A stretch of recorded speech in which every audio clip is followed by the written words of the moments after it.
And welcome back to Tabletop and Beyond. This is the winning Warcry segment. We are so happy to have you here with us. Jason is absent tonight, unfortunately, but we've got two great co-hosts with us tonight. Of course, we have the Salty Sea Dan here with us, and we have the Girthdemon himself, Rob, who has joined our show for the first time. Welcome, Dan and Rob. How's it going? What's up, guys? Yeah. All right, this is going to be a good show. We are going to talk about Cities of Sigmar, specifically the Castellite hosts, and which is awesome because of their new line of models. Like they're awesome looking. And so, if you want to play some really cool Imperial stuff, this is them. And then we're going to be talking about blessings. Like, is it a good thing? And should we continue this? Should it be in Warcry 3.0? Like, what do you guys think? We're going to talk about it. We're going to hit it all. But before we get to that, Rob, why don't you tell us what's on your hobby table right now? My hobby table? Yeah. I'm currently painting a bunch of monster killers to look like Seraphim stalkers. So Okay. all the furs and the cloaks are like drenched in like the hot efflorescent colors of like Seraphim because I pretty much hate these Starblood stalkers. So, that's just going to be on their backs and pelts. It's been a joy to paint, actually. After painting Cities of Sigmar, I can't do another edged line fancy cloak again. I just want to keep with my work boys. It was hot work boy summer, now it's hot work boys winter, and that's it. I'm going to keep it there.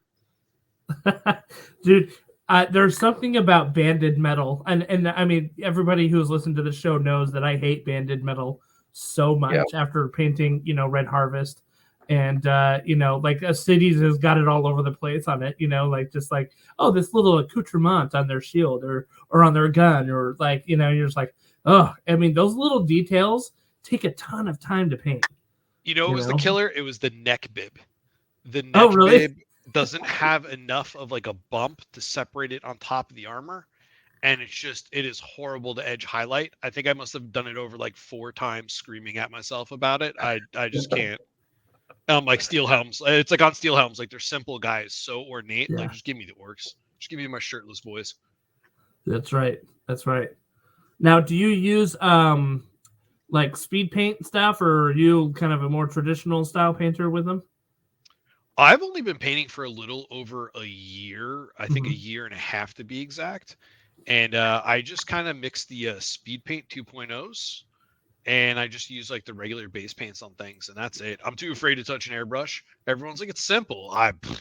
You got to clean that pot, man. That's going to be no good. You should see what my brushes look like. It's a disaster zone. It looks like a preschool.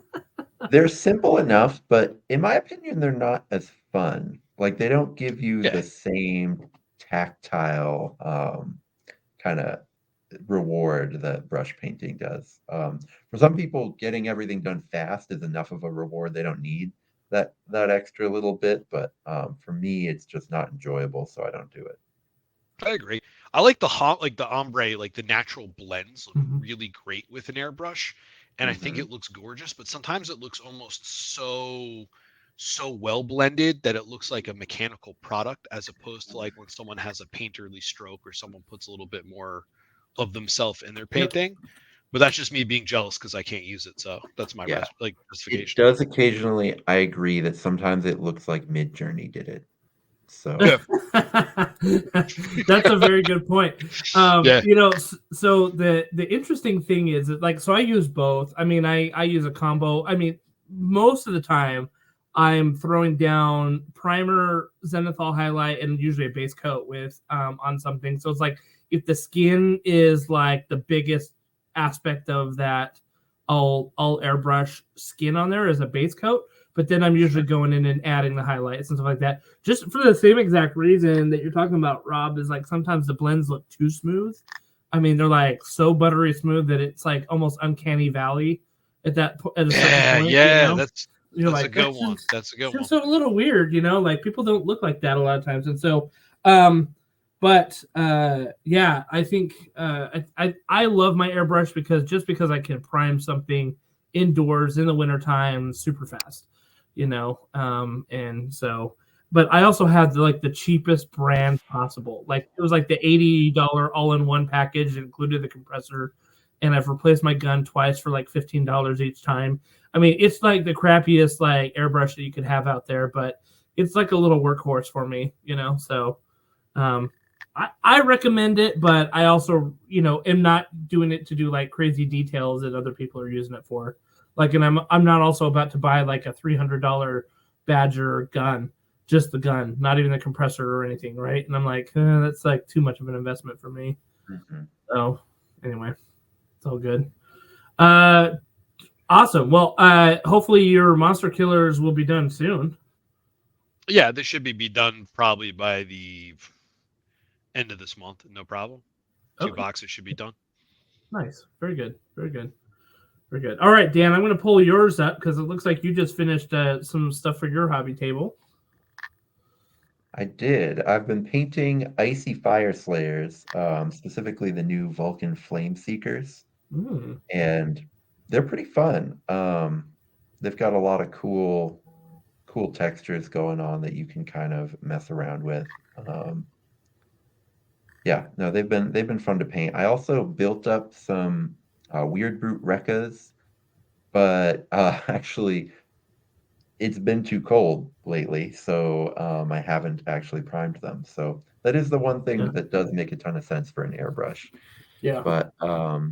But yeah, it was good. I got these done in the week between Christmas and New Year's, and it was the only warband that I painted all year.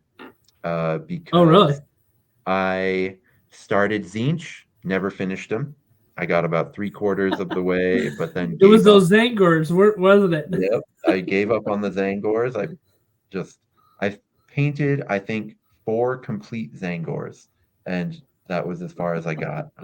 It was just too torturous. Then I got halfway through painting Jade Obelisk. I got halfway through painting. I still really love them, but Idnet Deepkin, sort of halfway through this Achelian King here. Didn't finish that. So then finally, I actually finished something. I did a lot of painting single models before events, but no complete warbands until I finally did these guys. Okay. Well, that's cool. At least you got them done. They look great. I like them. I like your snow take on them. I think a lot of people's default are like magma bases, right? Like that's kind of like I've seen a lot of those. Default. Yeah. I saw someone who did them as corn, so just like blood everywhere. That's awesome. Yeah. Yeah, very cool. Very cool. Well, I am wrapping up my Jade Obelisk right now. I painted all the dudes with here, let me hold on.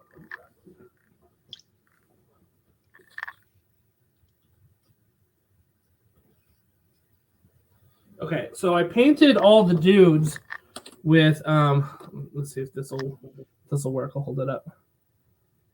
Oh, it doesn't want to focus that much. The cloak is coming out well, but the rest of it seems like let me take off my virtual green screen isn't a fan.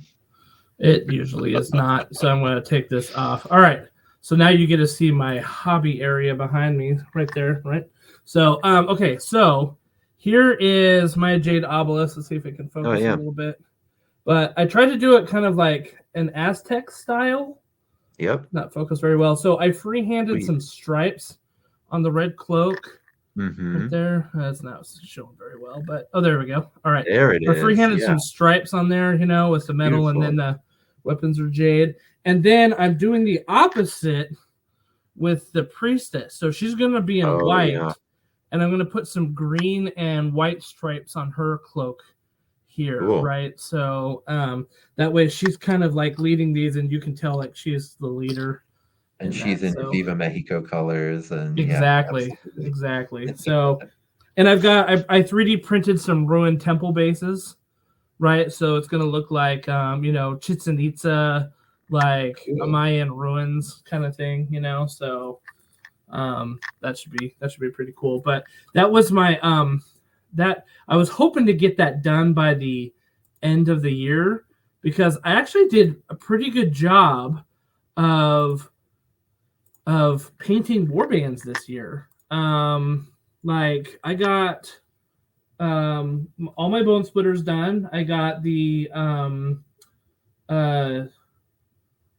my gosh, the poison guys. Rotmire Creed guys done. I got what else did I get done? I got like 3 or 4 warbands done. Anyway, and then a bunch of terrain too, like a bunch of terrain done because we had the Nova Open, right? And a couple of kill teams too. So I was like, hey, this has like been a super productive year. My kids are always teasing me about painting my models before I buy more, and I can this year say like I actually painted more than I bought, which I was like, that's pretty good. That's pretty good. Like it's a chalk up on the win column, for me this year. But after I get these done, I've got the black talons that I got for Christmas that I have assembled already. So I think that those are going to be my next up project. And I have the Quester Soulsworn that I have a scheme in mind that's like going to be super simple. I'm going to paint them as like bronze, like warriors, right? And so I'll use the airbrush for that and, do bronze and with blue cloaks and some freehand gold in there. I think it will look really good. And then I've got the Dominion half of the Dominion box with my guys that are like 3/4 painted. So I think I'm just going to go on a Stormcast Eternal like rampage and just get like a bunch of my SCE guys off the table. I also have the Vanguard, or not Vanguard, the Vanguard Auxiliary that are built and primed and ready to go. So I might just get all my Stormcast ones just out of the way, get them done, and just go thematic there. So we'll see what happens, as I continue to buy more models.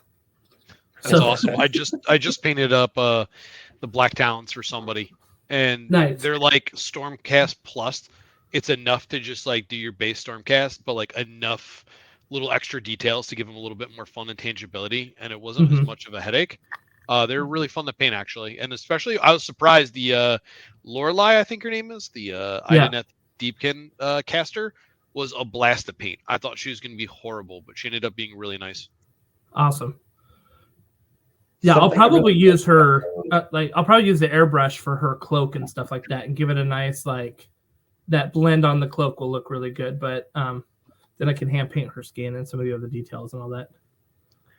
Something about Stormcast is like the characters, like the troops are a little on the simple side lately, and the characters are maybe a little on the complex side. And the like, what is this backpack doing? Come on. But the Black Talons are all in between that level, which is like perfect. That's the exact amount of detail I want in my Stormcast. Stormcast plus, baby. Listen, that backpack is for the Sigmar. Not quite a character more than a troop, and that's perfect. Exactly. The interesting thing too will be that like with Sigmar troops, 99% of the time, if they've got a character's head, I use the helmet. I want all of my dudes faceless, nameless automatons as Stormcast. With Black Talons, I didn't do that. I put all the character faces on there. I didn't go with the actual like helmeted versions of them. So, but that's because they're Black Talons and they've got named characters and all that. So it'll be interesting because they'll be different than everybody else. And also, the character helmets are just so extra. Like, this guy's got an entire sunbeam on top of his head, So I can't resist the helmets usually. Exactly. Like the bearded helmets they have, like where it's the helmet baked into the beard. I think that one looks sweet. I think that's such a good design. And if they're relaunching, if rumors have it, they're relaunching like more older Stormcast into the Thunderstrike, I would love that. Like that Roman-esque, like it looks so sick. It really does. Yeah, that'd be good. Very good. Well, it sounds like we all have our work cut out for us, boys. Just keep painting. And for those of you that have not made it to our Discord, please come. Also, show off your miniatures that you're working on. Like, we love to see it in the Discord chat. We have a lot of people that put stuff in there they're painting. Sometimes it's Warcry related. Sometimes it's totally a different game. But it's really awesome to see what everybody's doing and some of the stuff that they're painting out there. Because I know I feel better when I see people doing good, and it inspires me to want to do better too. So, yeah, awesome. As far as news goes, for our Warhammer news, we don't have a lot right now. The thing that I would suggest is that in about 10 days from the time that we're recording this, I think it's on the the 18th, the 19th of January, they're going to be doing a release or kind of a Warhammer preview, and Warcry is on the list for that. Now, if rumors are true, Dan kind of spilled the tea a little bit this before the show started. If rumors are true, this may be our Night Haunt and Luminous Realm Lord box that we might be seeing. So it'll be interesting. Now, the question that I have, Dan, is: are we still going to be in Gur with these guys, or are we switching realms yet? I think we're still 18 months from switching realms. Okay. I don't know for sure. I mean, anything could happen, right? They could decide that it fits their goals more if AOS and Warcry are on the same schedule and release the same summer. But I think we'll be in the same realm. I think we'll have like an awkward orphan year where AOS has moved on without us and we haven't caught up yet. But I don't know. I mean, even when I was like Luminescent Night Haunt, that's not me knowing things. That's just like me following posts by people who know things. So or who allegedly know things, right? Allegedly claim to know things. Now I'm going to caveat this a little bit. Warcry led the way for the realm change for AOS. And 2.0. I think Underworlds did, right? Didn't? Oh, maybe it did, but then it was Underworlds first. And then they went to Gur for 3.0 for AOS, and we jumped suit pretty quick with it. But all of them are entwined, and I believe it's going to be... we might have that weird orphan year like he was talking about. I absolutely think that's very possible if our schedule's not up with theirs. But we should definitely be in Gur for a little bit longer. They switched to 4th this summer, I think. So we'll probably get Gur for a little bit more, and then they'll change. Because even Deep Gorge in Underworlds is part of Gur. Yeah. Or Death Gorge, whatever it's called. Yeah, Death Gorge. I think, Justin, I think what you're remembering Warcry led last time was the whole, like, the Broken Realms, like, war in the Varenspire thing that happened when Gash tried to fight Archeon, and then Marathi used the confusion to steal a bunch of Warpstone. And that's what Red Harvest was all about. Yeah. Red Harvest, because that's how we got the agents. What are their names again? I'm blanking tonight, guys. Oh yeah. I know who you mean. The Canaanite Shadow Stalkers. No, the Shadow Stalkers. Wasn't that Catacombs? Was that Catacombs? No, they were in Catacombs, but that was part of the same story. Yeah. Okay. And then, exactly. Yeah, and then Red Harvest was like the actual, mines themselves. Yeah, exactly. So anyway, good times with that. So that is what I'm remembering, because that was kind of the transition story. That you can always tell when you're about to switch editions in AOS or Warhammer 40K. They come out with all those narrative books that give you like bonus rules, like the Pariah of Nexus, and like all the Dawnbringer stuff is all the kind of the narrative stuff that sets you up for the next change. So it'll be interesting. It's very interesting. All right, cool. So turn into that and check it out. Let's see. Let's move on to talk about Cities of Sigmar. So I'm going to share our screen here. Now, what we talked about in the beginning is there's now three factions within Cities of Sigmar. You have the Castellite hosts, which are your humans essentially. You have your Darkling Covens, which are your elves, kind of wood elves, dark elves, or whatever you want to call them. And then you have your Dispossessed, which is like dwarf central, right? And like the whole idea of like the living cities, the Hammer Hall, all that stuff, like it got completely revamped with the new cities launch, and it all got revamped with kind of the story that's happening in AOS. So they gave us free PDFs that you can download from Warhammer.com or warhammercommunity.com. And or you can go to warcrier.net to see them as well. But if you want the actual PDFs, you can get them for free on GW's site there. And but we're going to talk about the Castlelight host today, and I think in a future episode we'll probably talk about Darkling Covens and Dispossessed together, because they're not quite as beefy as the Castlelight host in terms of number of units and models and abilities. But they still have some interesting things that I think we should talk about, but just maybe not today, because we don't want to keep you here for 4 hours. So, and we're fortunate we don't have Jason. He's such a talker during all of these things that, Or Jason. So, I know, exactly. So it's fun because we can, give a couple jabs at Jason. Awesome. So let's kick off Cities of Sigmar Castlelight host. And I think what I want to do before we start digging into this is Dan and Rob, I know that you've either played with them or against them for quite a bit. Why don't you give us kind of an overview of like broad brush strokes of what kind of warband is this?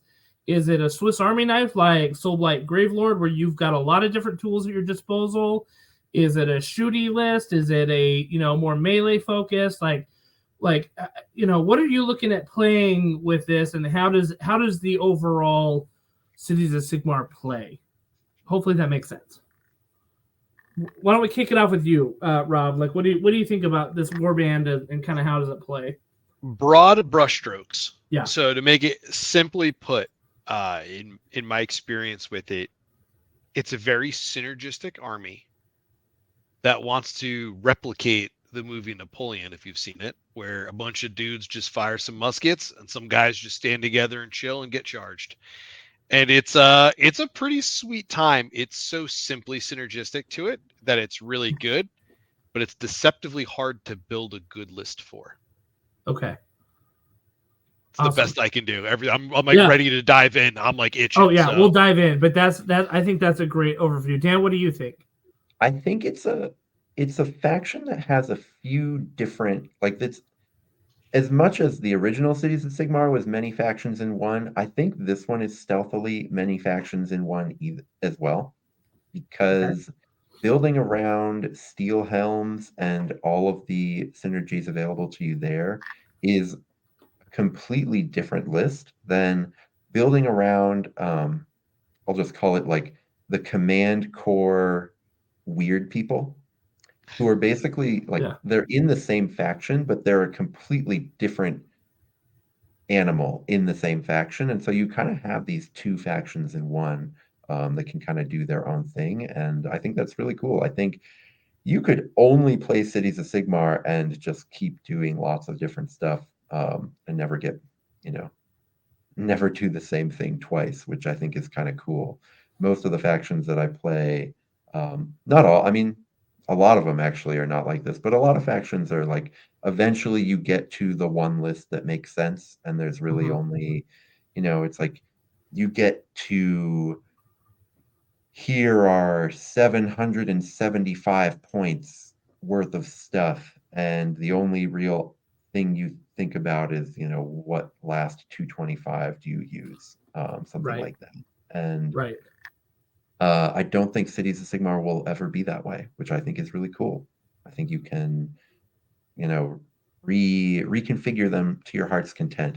I do agree with Rob. I think there's so much in there, and so much of what's in there is powerful, that it seems like you should be able to build something that rivals the top factions in the game, but I haven't totally figured out, I don't think anything that I've built really rivals the S tier in Warcry quite yet, but I do think they are very, very good. It's just, like, not being as good as the stuff that should be nerfed is not a crime, right? And they're right on that level with all of the best stuff that shouldn't be nerfed, like all of that stuff. I think these guys are right on that level. So what I'm hearing is it's definitely more like Soulblight Gravelords in terms of list building and options than it is like Bone Splitters, right? You have other options other than Graveguard? I'm very confused about this. What list is that? I like I'm really skeletons, or interested. do I like Graveguard? I would say I would say COS is more complicated than Okay. Soulblight. All right, Way that's more. cool.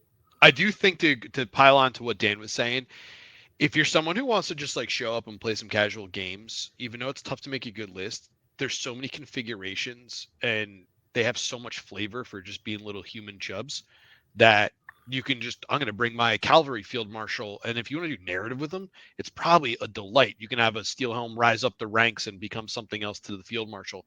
There's so much variety within it that I'm going to absolutely agree with you, Dan. Like, I don't think you're going to get bored of them.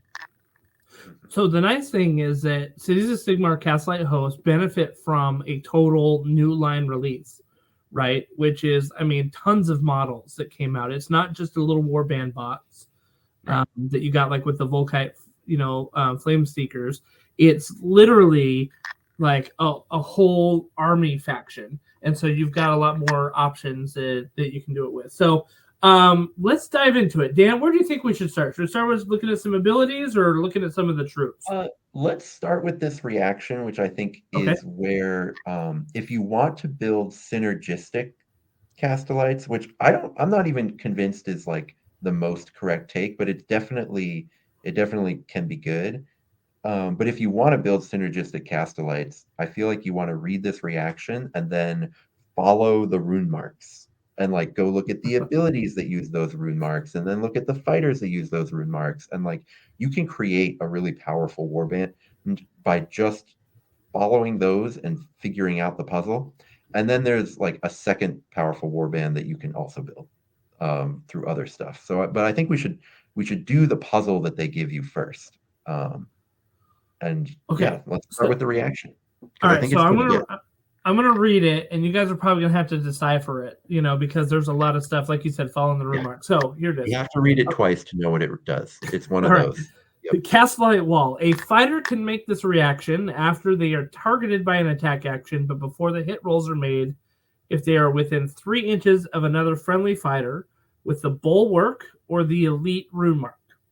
Okay, so got it. They got to be within 3 inches of somebody who's got the Bulwark or Elite rune mark, and once they're targeted, but before the dice rolls are made, right? Mm-hmm. Okay. If the other friendly fighter has the Bulwark rune mark, add 1 to this fighter's toughness characteristic until the end of this activation. Got it. Okay, so it's like he's setting up the shield in front of his buddy, right? Yep. Okay. If the other friendly fighter has the Elite rune mark, for each hit roll from that attack action that misses, allocate 2 damage points to the attacking fighter. If the other fighter, okay, so basically it's like counter, like a better counter. A better counter, yep. Yeah. It's turbo counter. Turbo counter. If the other friendly fighter has both the Bulwark and Elite rune marks, apply both effects. Yeah. Okay. All right. So options are like you said, you can kind of build that reactive army that you were talking about, right? I know that some people have been doing that with Rob, like you were like the master of the reactive army with your Cruel Boys and Rothgar and all that stuff, right? Like you were counting on that reaction to kind of help you, right? And so how do you feel about this reaction though? Me personally, so the reason, Dan, I'm going to quote you from one of your videos. This is insane, right? You were talking about LRL, right? Lumineth, and how it's a castle that has to build itself up through dice every turn. So there's a lot of variables that go into it. When I look at reaction, I remember that. Look, boom, right up here, right, guy? Right. So this is basically, I can set up my castle without spending a single dice. All I need is to make sure my positioning is tight and good. It doesn't yell casual play for a lot of things. So I'm going to speak on just, I like to grind games out and I like to play a lot.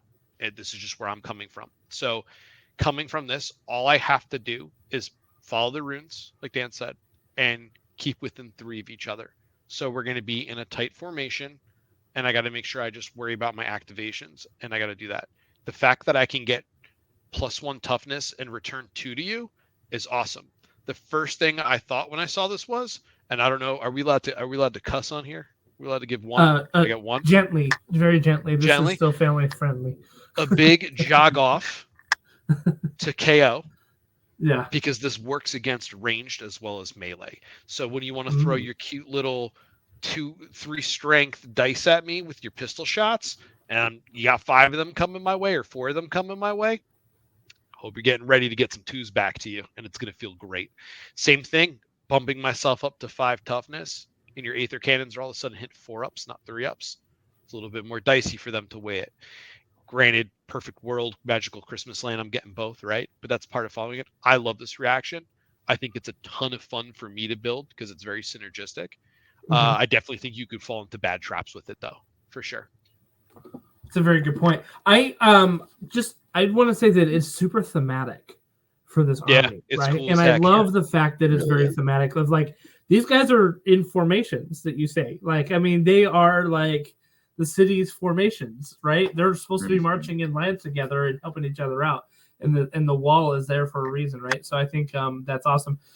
Would you, if you're building around this synergy, would you basically in your 3 deployment groups have like, you know, the dude that's got the elite and bulwark in each group? Is that like how you would build it? Or would you just focus on one group that had this ability? So that's the crazy part, right? Like, I've spent past 20 games with them online doing one list and one style of breaking up each group. So each steel helm is going to have the bulwark. Yeah. The Ogre Warhulk, I think it is, the Fusil Major on Ogre Warhulk, has both. And then you have to find where the elites come from. And that's either from the Fusilers or the pistol field marshal. You can take runes from outside your faction. So the new Flame Seeker Daddy, it has an elite rune mark. Oh, he can give it there, and he's 150. He's a pretty solid fighter for 150. Basically, it's like you said, thematic. My boy with the shield is putting the shield close to me. The elites usually have things that shoot. Think Melusai Iron Scales. So we're putting a shield up, and my boy in the back's throwing or shooting a gun. So it's really cool.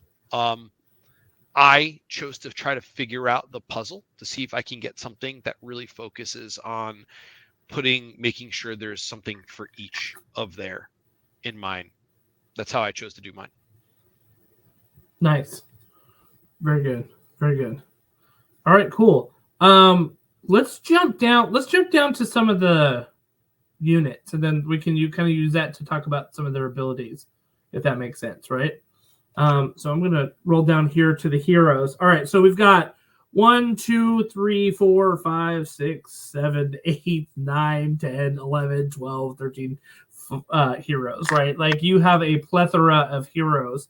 I am going to assume that not all of these are created equal, and that some are much better than others, right? Heaven forbid, that's how it works.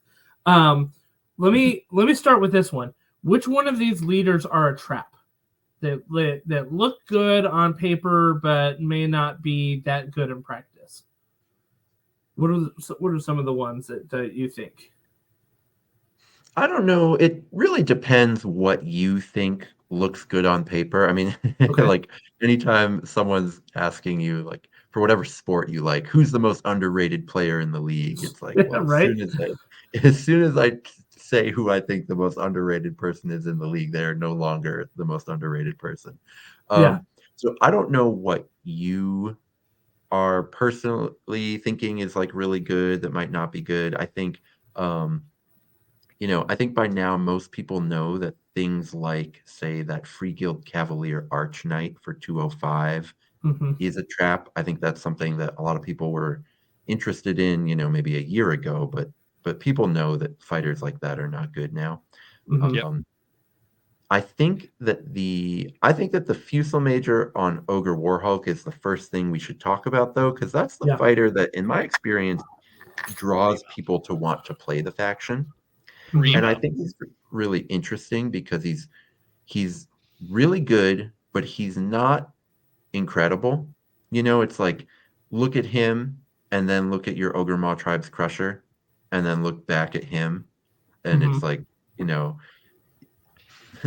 your man's not me. but with Old Spice, you can smell like me, right? I mean, he is like 70 points cheaper, though, right? So no, he's the same points cost. As a Crusher? Yeah, he's the same points cost. Oh, I'm thinking Gutlord. Sorry, I'm thinking Gutlord. I do think it is Ogre in name only. My guy doesn't have a belly. Pretty weak game, right? But he does have a dude on top of That's a why he's got nest. that toughness 6. But listen, so he's got the crow's nest. Dude. He's the dude that was just like, had big bones growing up, and the kids teased him on the playground, being like, "You're such an ogre," and the name just stuck, and right. So they're just like, "Hey, ogre." That's just his nickname, right? Like, funny enough, it is taller. Like the model side by side is taller than a tyrant by a little bit. Oh wow! So he is a little longer, right? He's not as girthy, but that's okay. He handles completely different. And there are times where like everyone looks at him like, oh, that dude's good. He's got 6 strength. He's got 6 toughness. He's coming in there to wallop. He's kind of like a mobile HQ with net prevention built in, right?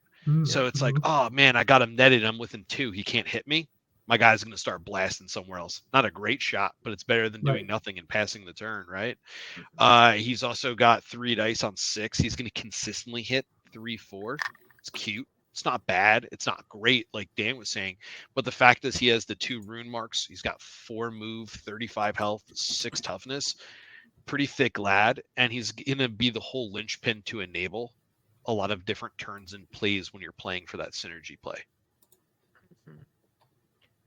And so one thing about him, he's really difficult to get the most out of, I think, because if all he's doing is enabling reactions, that's powerful, but that's not 245 points powerful. Right. It's so easy to misplay him because you don't want to keep him back and shoot, because then you're spending 245 points for 2-4-2-4. Like, not great. So you have to drag him or pace him, and it's a really difficult adjustment to play, especially in the early. He plays different in the early game to the mid game to the late game. But when he's on a point with some buddies that want to brawl on a point, he's kind of calling shots at that point. He has one of the we'll get to the ability later, but he can dish out 2 toughness to everybody with him. And then if they're reacting off of him, everyone's going up to 6, 7 toughness. So all of a sudden your steel helms are Annies with shields, and then you're just kind of like, this doesn't equate. This doesn't make sense. He can clap a little bit, but it's really tough. I absolutely agree. I've played a lot with him with Dan. There are times where it's like this guy is just the central focus, but if you disrupt him or break him off, like on a spacious map, like ley lines, think if somebody activates a lot of points on ley lines and you have to kind of branch out, he loses a lot of his staying power. And then you're 245 for just kind of like a decent brawl piece.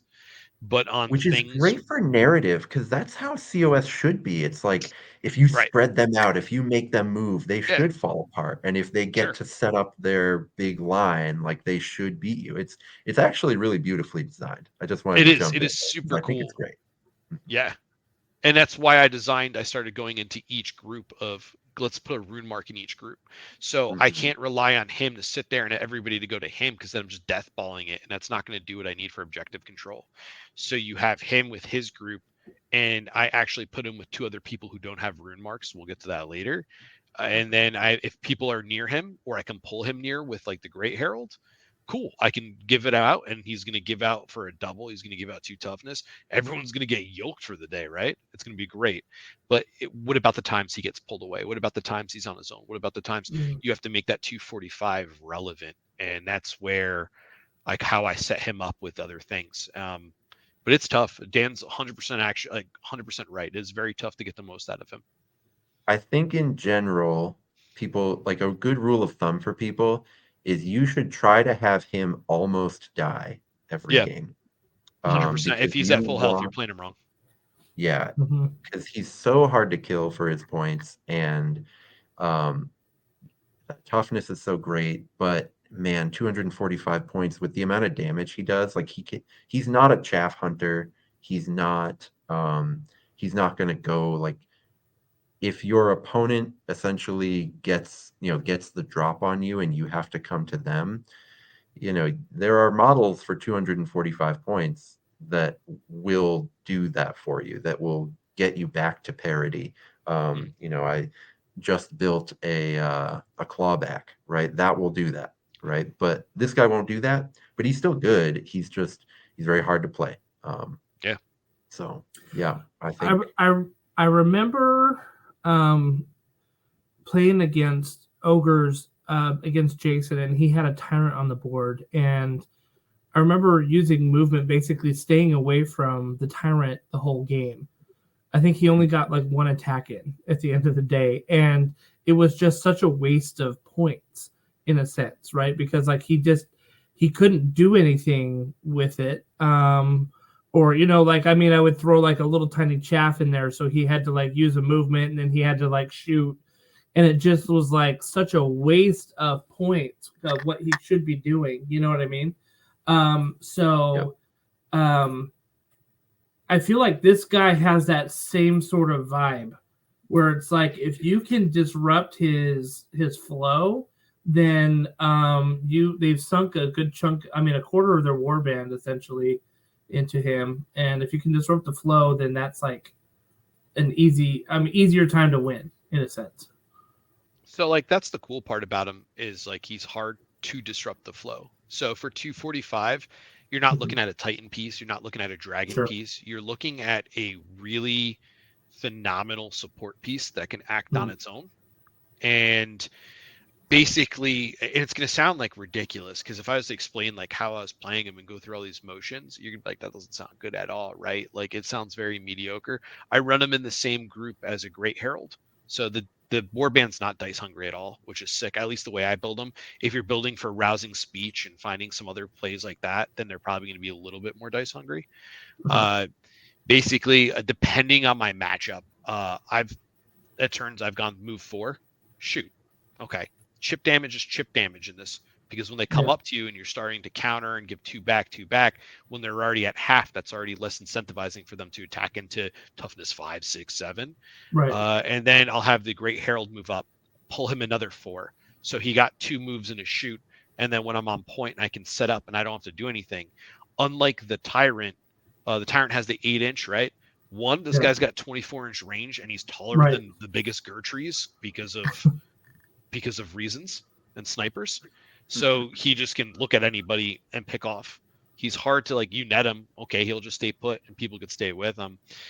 It's hard to get out of him, but he's also got moments where it's, oh wow, that makes complete sense why he's 245 here, and he can just sit on a point by himself if he really needs to. Yeah. Okay. All right. Very good. Very good. So let's move to the who are your other ones that you like using in your warband? What are the leaders? Not the Fusil Sergeant. That is a proc of robbery. It's 2 extra hit points for 20 extra, 2 extra wounds for 20 extra points. Value Town, not here. I don't play the Alchemist guy because I don't own him, but he looks cool. He's got a little bit of he's got a little of that leather face going on a little bit, and he's then got Battle Mage, the gimp from Pulp Fiction. A little bit, he's sensual about his runes. I don't play the Battle Mage, and I really want the Free Guild Command Arc-Knight to work. Really want him to work because of it's the sickest model ever, dude. I love it. Yeah. He's so cool, dude. Even the Arc-Knight on the horse, dude, they look like Bretonia but newer. They're so sick. But there's nothing that makes me want to spend 120 points for 3, 5, 2, 4, 4, 4, 15. I'm just kind of I guess I could give the double, but he gets removed too easy. I'd rather just do the 155 for the heirloom weapon if that's what I'm going to be doing. Yeah, but I play a lot with the dueling pistols. Believe it or Dan, not, all these guys have that wizard blast that you love so much. No, I specifically love the 3 dice one. That's what I'm saying. The that one that has literally 50% more damage than all the regular wizard blasts is so good. Super good. By the way, Justin, we had a guy show up to our casual Thursdays with Black Talons, and he came away saying, "Oh wow, the elf is the best fighter in the warband." Wow. Which I don't think is true. I think Rostas is the best, but he was just like, yeah, the elf does everything. The elf does everything you could possibly want. I can't wait to get her on the. I can't wait to get her on the table. And if I have to eat crow by winning with her, I will. Because everybody's huffing the headshot, right? Everybody's like, "Oh, the headshot's so sick," but when they whiff it, it's going to be the worst. Feels bad. Oh, but dude, that's the worst. Having 3 dice at for 3-6 or 3-7, whatever she is, pretty sick, and she moves 5, pretty good. Yeah, very good. Okay, all right. Let's see. These are all like sergeants. What do you? I'm assuming you guys don't like the battle priest or the prophet. I love battle priest. Yeah, battle priest is all right for 65. That's awesome as a leader. The thing that's cool about the battle priest is for the price of for 130, which is it is expensive because you get an annihilator for that price, but for 130 you can get 2 battle priests to have just like numbers in your Stormcast warband, and little guys who run around 4 inches, have 12 wounds. That's very reasonable. The attack profile is nothing to write home about, but for 65 points, you don't care. And the strength 4 is weird because it means that in chaff battles, he will often win. Like he'll go toe to toe with other chaff. And just getting those numbers into a Stormcast warband can be really good. He loves attacking Huanchi. Loves him. Yeah. Yeah, I mean, if he can catch him. Right? Yeah. So I actually think the Battle Priest is really good. I don't know why you'd ever want to run it in this faction. I think he's an ally only, but I do think he's a great ally. I think an ally, like you said, in a Stormcast where you often have like, what do I do with these 80 points? Do you know what I mean? Like, I put together my thing, what do I do with these 80 points? And all of a sudden you got another little extra, leader, I think is great. The prophet. Did you talk about the Sergeant at Arms yet? Let's see. No, we didn't. He's at 100? Pretty surprisingly good for 100 points. He can do the same thing the Ogre does and give a +2 toughness bubble. And he's 4-3-2-3, which is like sneaky, pretty good for smacking some other dudes around. And he's 4-4-12. Like, he's not terrible. Like, he's performed pretty okay when I've played him. Yeah, I really like him just for if you want to do the formation thing, the +2 toughness, and the fact that +2 toughness doesn't only work on the steel helms is really nice. Once we get past the kind of rune mark Jenga that Rob likes to build, I want to talk about some of the weirdos in this faction, and they love having some friends who will give them +2 toughness.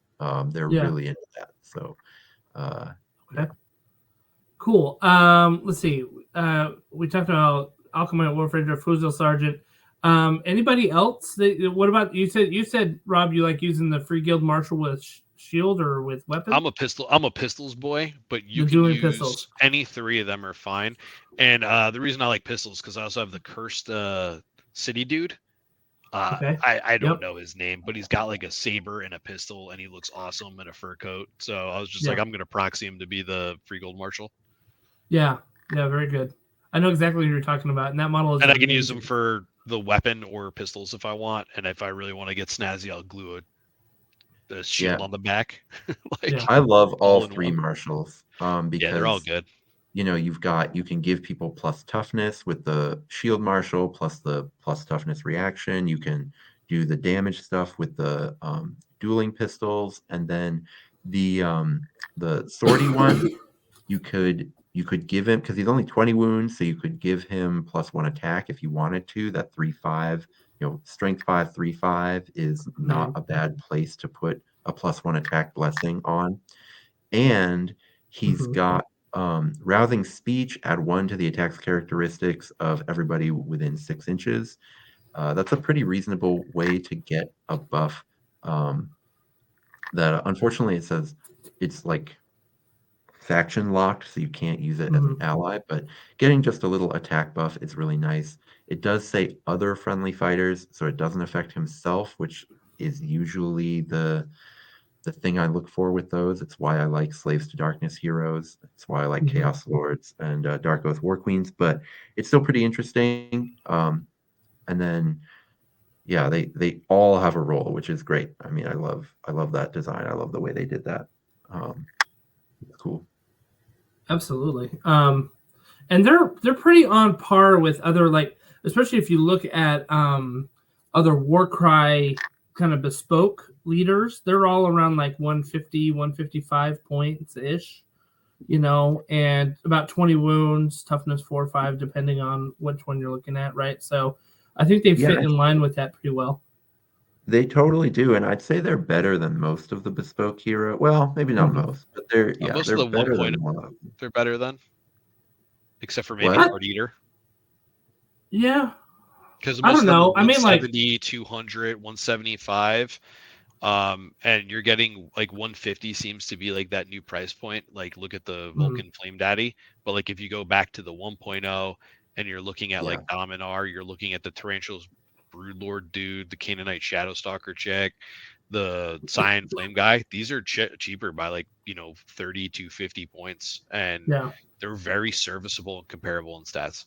And the abilities are just so relevant. Like any of the ones that don't have a good ability, it's just like, why do that when you could do this, right? I mean, looking at the Marshal with Shield, the fact that you can have T5 20 wounds, be still with the 4424 like chaff killer profile, and then giving out +2 toughness is just like such a huge amount of power to have at your disposal for 155 on a move 4 guy, right? He's not even move 3, so that's pretty nice. Yeah, very good. Let's talk about the leader's abilities, because you guys talked about that. Let's go from the marshals to the 3 marshal abilities, because I think they're worth thinking about. The most important one, I think, is Castellite formation. Until the end of the battle round, add 2 to the toughness characteristic of friendly fighters with the Cities of Sigmar Castellite hosts faction rune mark while they're within 3 inches of this fighter. The people who have that ability are the Ogre Warhawk, the Marshal with Shield, and there's one more, the Sergeant at Arms. Yeah. Okay. I think that's pretty good. Rob, you've been using it quite a bit. Am I wrong about that? Not at all. It's absolutely phenomenal. It's so great if you're able to take initiative, even if you're not like, and you go with your Warhulk and you move them to a position to like maybe between 2 of your war groups to set it up. So then when the Herald runs and pulls everybody, all of a sudden it disincentivizes any type of alpha strike. All of a sudden that Baron Guard's coming in to throw 7 dice on potentially a T7 Steel Helm. It really blanks out a lot of things that people want to do to make your little human dudes turn into mini Stormcasts. I mean, crits be crits, that's fine, but like taking away, statistically speaking, like you're making them have to roll better, and they can't just roll better. Right. Yeah, and not just a little better, a lot better. I mean, they're going from a 3 up to a 5 up a lot of times. They're going from a 4 up to a 6 up for most of them. And then if they steal the reaction from Warhulk or that, they're going to 7 up. If they steal the reaction from another shield buddy, it's a 7 up. If they steal, and then like it's wild, dude. It's such a good ability on a double. Yeah. Also, hot take. I love that all their stuff is faction locked. I think it's awesome. I love the fact that I actually like the faction lock stuff. I like it. Yeah. I do too. I think it's reining in some of the kind of wild combos that I think that were unintended consequences of allies. You know what I mean? So, but I do wish there was just one thing that wasn't, like, just randomly for no reason. And it was just like, if the designers had been like, you know what, we'll just have this one guy be the ally guy. It's the quad for the battle mage. That's the AoE attack buff on a quad for everybody. Not a double, but a quad. Is that enchant weapons? Oh, It's whatever it is. It's like the wild magic from like the battle mage, but it's a quad. If you go down, it's enchant weapon. It's not faction. You got it. It's terrible, but it's there. You got your wish. That's not what I requested. You got your wish, Dan. Take it. Take that quad and give me +1. Oh my god, that's awesome. Okay. So normally I see a ability like this, which is add toughness to the characteristic of friendly fighters. I almost always gloss over it because almost always it sucks. I think.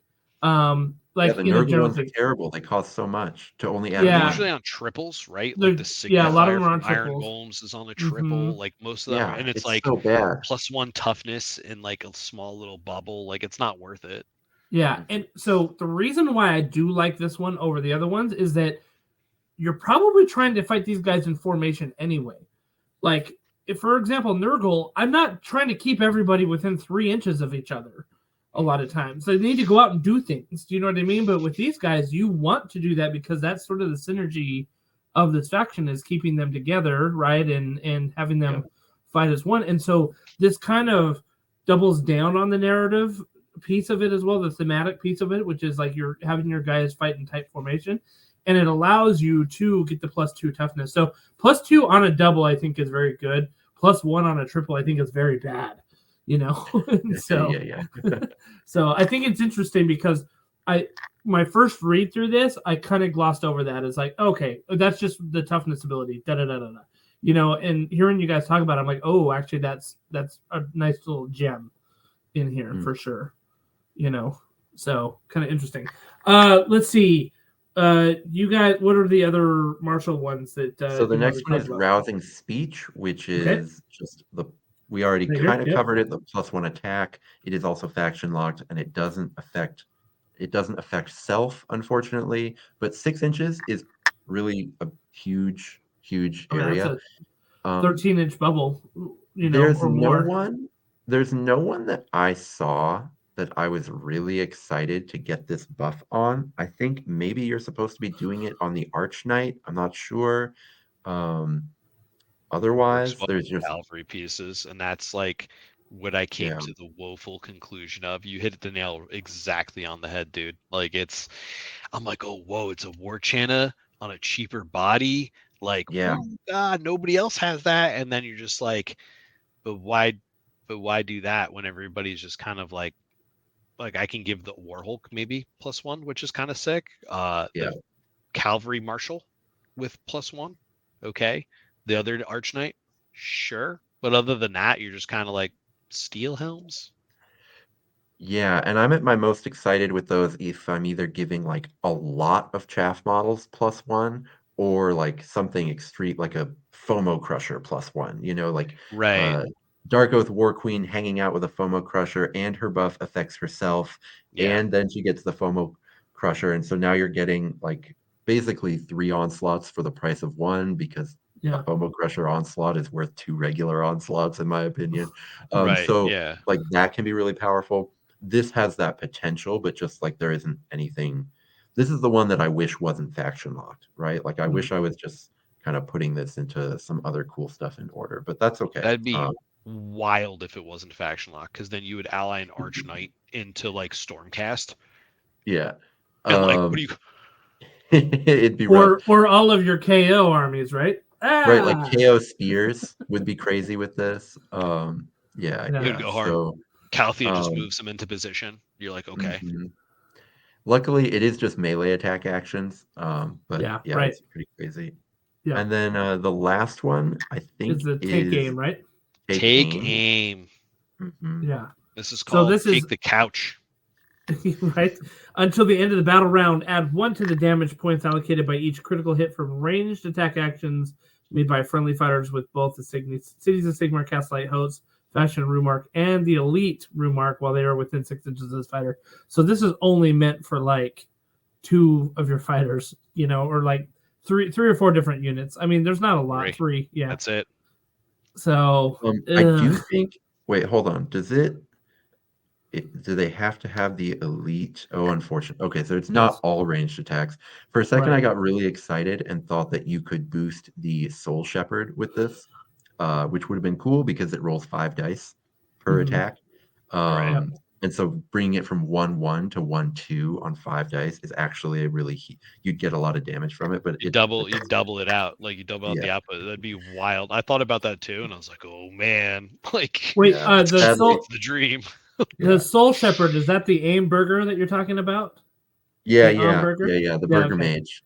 The Burger Mage. Who I think is good. And then, but I guess you're supposed to do it on the Fusilier, which is so tough. the I think Warhulk, the Fusilier, and Yeah. the dueling pistols.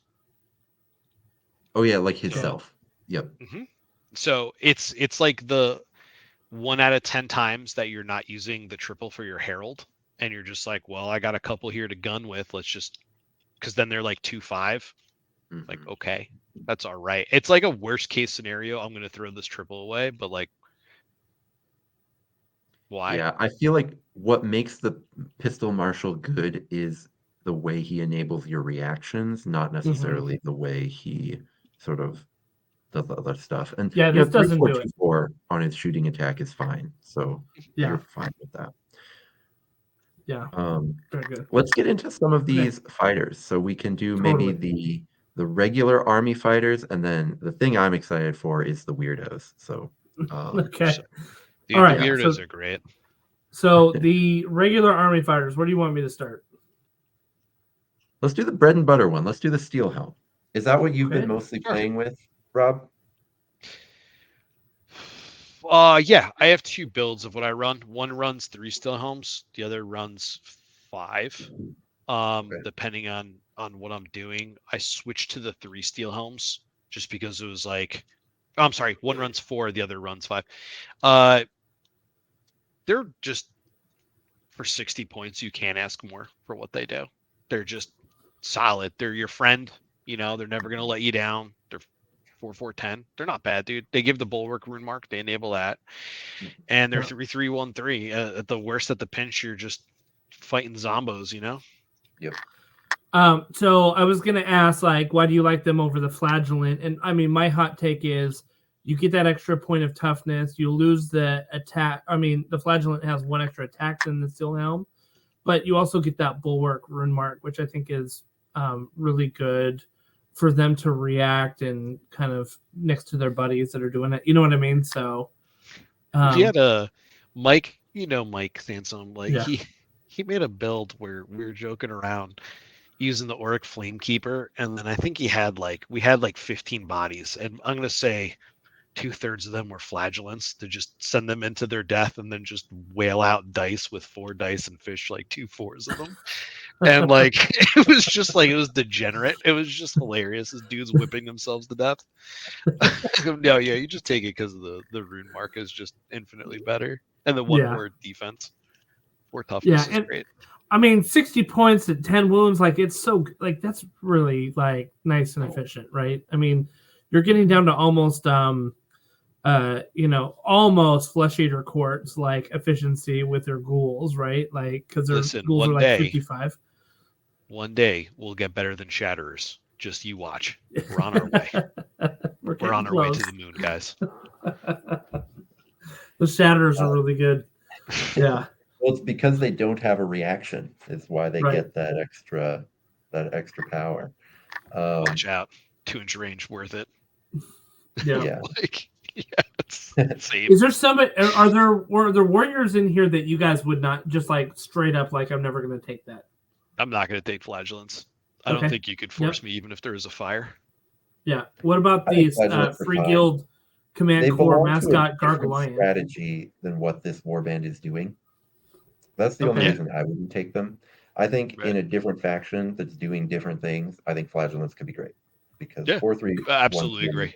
Is good. Yeah, sure. I don't think you could get me to take the Cavalier. I would never take one of those. It's not terrible. Maybe like you could convince me of like one. If you were like, I need to be pure and I need to win this pack, or I need to go into this pack that's like 3 treasure missions, then you could get me to play the Cavalier. But otherwise, you couldn't. I'm interested because Rob's really into the Fusilier, or you've been playing a couple of them. I play 2 in my list like a madman. Man, yeah, I'm not a huge fan of the Fusilier. I think it makes sense.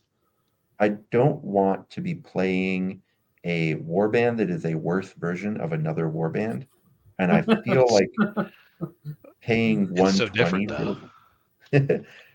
paying 120. Are you telling me it's not an Aether Cannon?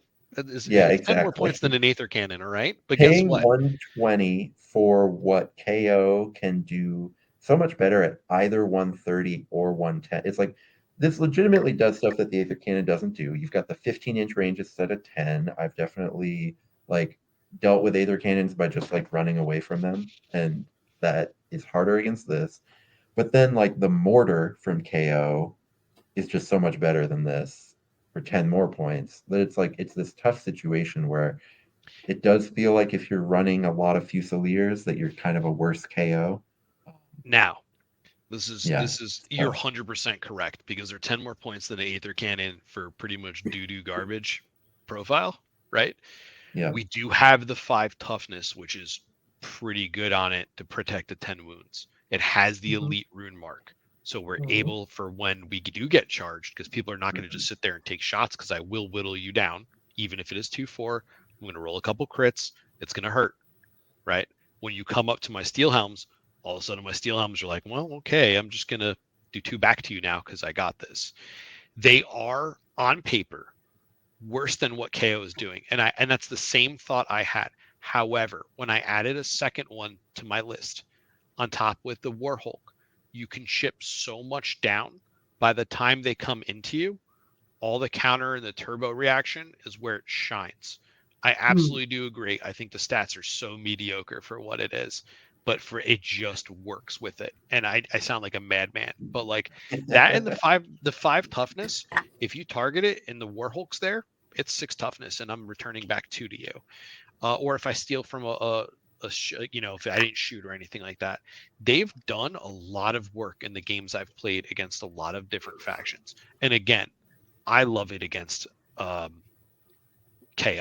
Like, I'm outranging your Aether Cannons. I'm able to shoot. You're hitting me on 4s, not 3s, like everything else that your godforsaken dwarf god gave you the ability to do. And dude, throw a couple 6s. Those add up quick. They move in. They're at half life. They're chipped down. All of a sudden, the ogre's in their face. All of a sudden, steel helms are deflecting. Yeah, It makes I'm not sense for convinced the you're gonna engine. roll 6s, given how few dice you get. But yeah, man, I mean, Oh, if you're you roll well rolling 6s, 6s. certainly Warcry does a lot better every time you roll a 6. That's it. I mean, it sounds like the reason this works is because of the reaction. It's a cog in Right. the machine. It's a very necessary cog in the machine to give chip damage to get closer. Because when I didn't have 2, they weren't that low, and then I was relying on the reaction to come to me, and that wasn't doing enough to take advantage of that. They also just play with great range, so you get a lot of shots. So people want to get engaged, because people don't want to sit there and get shot, right? Like, you're not just going to give free opportunities. They give good sight range on that, and then they just kind of like chill out, offer the rune mark at that point. So like, you're paying 120 for good range, decent chip damage, and a rune mark and high toughness on it. Do they do anywhere what you'd want them to do from other factions? No. Like, Dan's 100% right. They're so mediocre looking, but they just are a necessary cog in the machine for it. For me, at least. I mean, there's probably lists without it. I've only really been playing into one style, so. Yeah. Yeah, I mean, they've certainly got the rune marks that it tells you you're supposed to play. So certainly when you do the sort of build the machine, I think you need one. But I think their stats being what they are is almost the reason why, if I were going to do Cities of Sigmar, I would probably go the other way and just ignore all the rune marks and only play the weirdos. They're value And town, man. They're so good. I'd love to just cover the weirdos. My favorite one being the Whisper Blade. 100%. For everyone at home, look at, you'll have to scroll up a little. For everyone at home, look at the Zangor Mutant for Tzeentch Arcanites. The Zangor Mutant is the best fighter in Tzeentch Arcanites. It is 85 points for a profile of 4314, 5 move, 3 toughness, and 15 wounds, and like a pretty an ability that's really bad, but it is relevant. This is 5 less. If you were like, would you rather have 1 move or +1 crit on 4 dice? You'd probably say +1 move most of the time, but it'd be close. And so the fact that you don't pay 5 for it, the fact that you every extra sort of 5 points at these lower costs is worth a lot more than 5 points at the higher costs.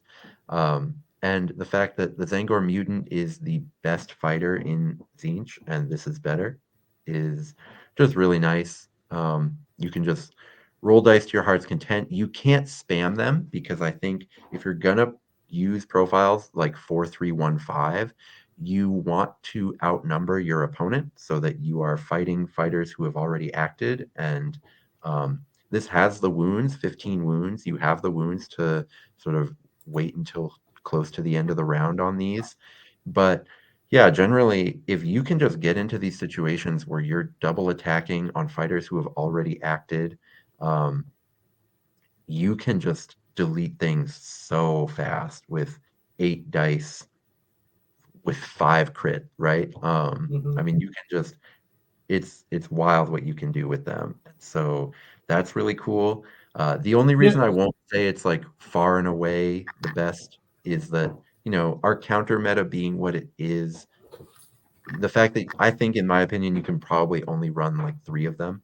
I wouldn't want to go into something like, here's my 6 Whisperblade War. Well, now that I say that, I kind of do want to do it just to just to have that fun. Maybe it's a But lot of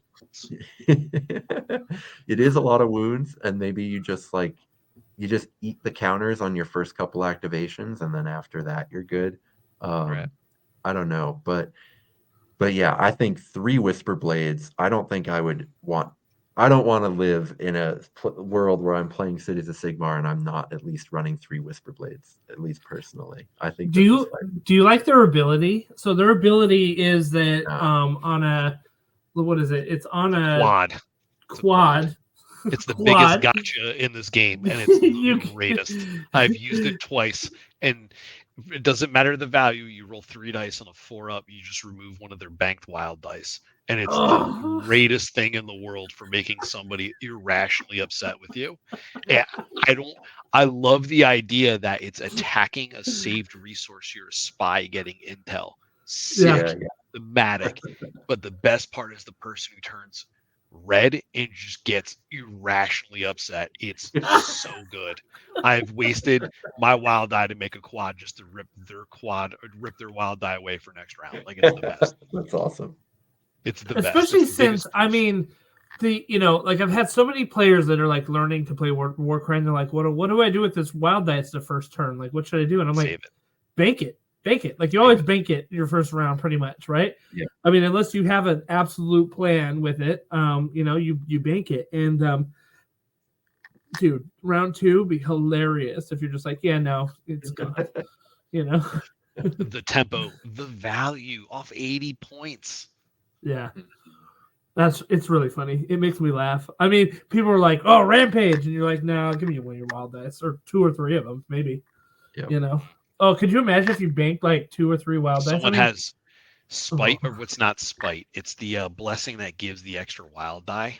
I think that's the real dream in winning Warcry bingo, is they save 2 of their like banked wild dice, one from the blessing, one from first round, and you just strip them so they wasted time and resources. It would be phenomenal. I'd just call the game right there. It doesn't matter. You won. You're done. You're done. Yeah.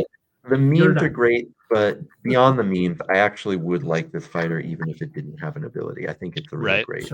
It's a really great fighter. The fact that it has an ability, or the fact that it has an incredible profile and gives you memes, is like everything you could want. The other incredible meme that is like also just way too strong for being a meme is this stupid Soul Shepherd. 3/7, you get 5 dice. You don't do a lot of damage with that 5 dice, but 70 points for 14 wounds, right? You're doing fine here, right? This is just chaff to stand on a point and not die. It still has these weirdos. You would think they don't get the faction reaction, but if you've got like a Warhulk around, they still get the super reaction. So you could have a Warhulk and all weirdos, and your weirdos still get like the full, they get like 3/4 of the synergy that's available to the rest of the army. And so this Burger Mage just sitting on a point, shooting everything around. Now, we had a conversation a long time ago, Justin, if you remember off air, me complaining about bliss barbs when you accidentally wanted them to be good. The average damage per activation on the Burger Mage is 1.67. The modal outcome is that you do 2 damage with it, which is not very good. But for a 70-point range fighter, that's not the end of the world, right? Once you get into position, you're gonna shoot twice. You're gonna do, probably 3 damage, which is not very good. But the fact that all of your Burger Mages are shooting the same thing is all, ranged damage is just inherently more powerful than melee damage for, dozens of reasons that we could talk about another time. So the Burger Mage, the Soul Shepherd, I think is really cool. This is another one I wouldn't want to totally spit. Then again, range damage, it stacks well because everyone's attacking the same thing. I don't know. But you tempted. Live the dream, Daniel. Yeah, so and Dan, he's got them anyway because of the command core box costing $200 to only get one of them. So I would spend, if I was into Cities of Sigmar, you could get me to spend 110 on 2 command core boxes for 2 Whisper Blades and 2 Soul Shepherds, and do the command core box because I think they come with one of the heroes that's pretty good.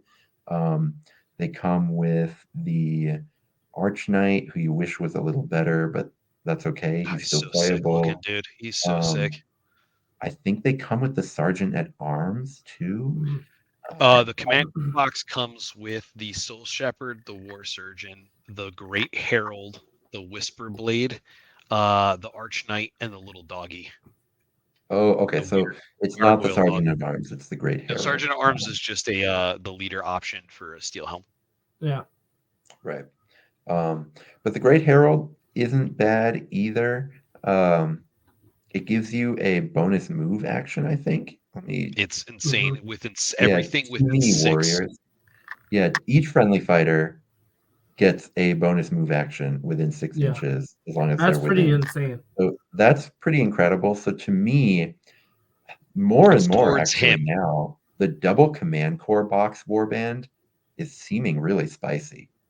Now, the interesting thing about this is a lot of times you would consider him to be, with that kind of ability, you would a leader, but they didn't make him a leader, which means he can't be allied in with anybody else, and I think that's pretty amazing.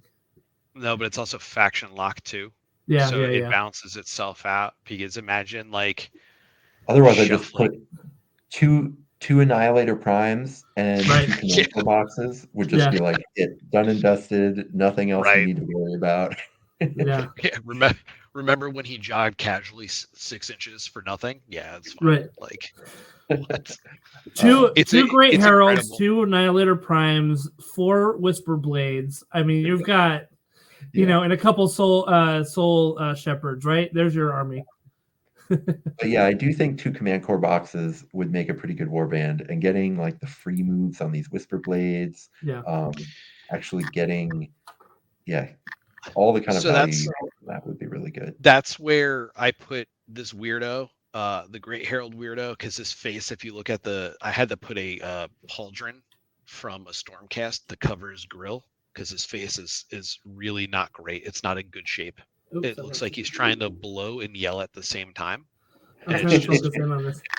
It's just that's all it is. So I covered that up immediately. Look at that! Look at that. That's horrifying. He looks like a painting. That's horrible.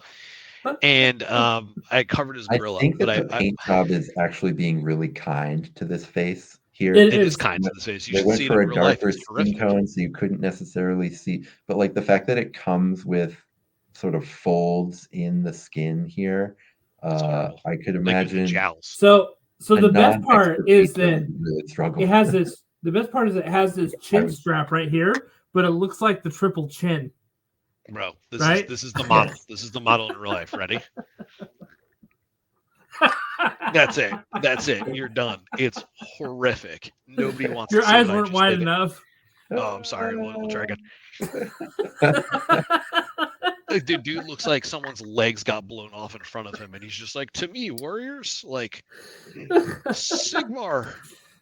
No, but I will tell you, I run him in the group with the ogre and the whisper blade because they have no rune marks, so they benefit double from the ogre.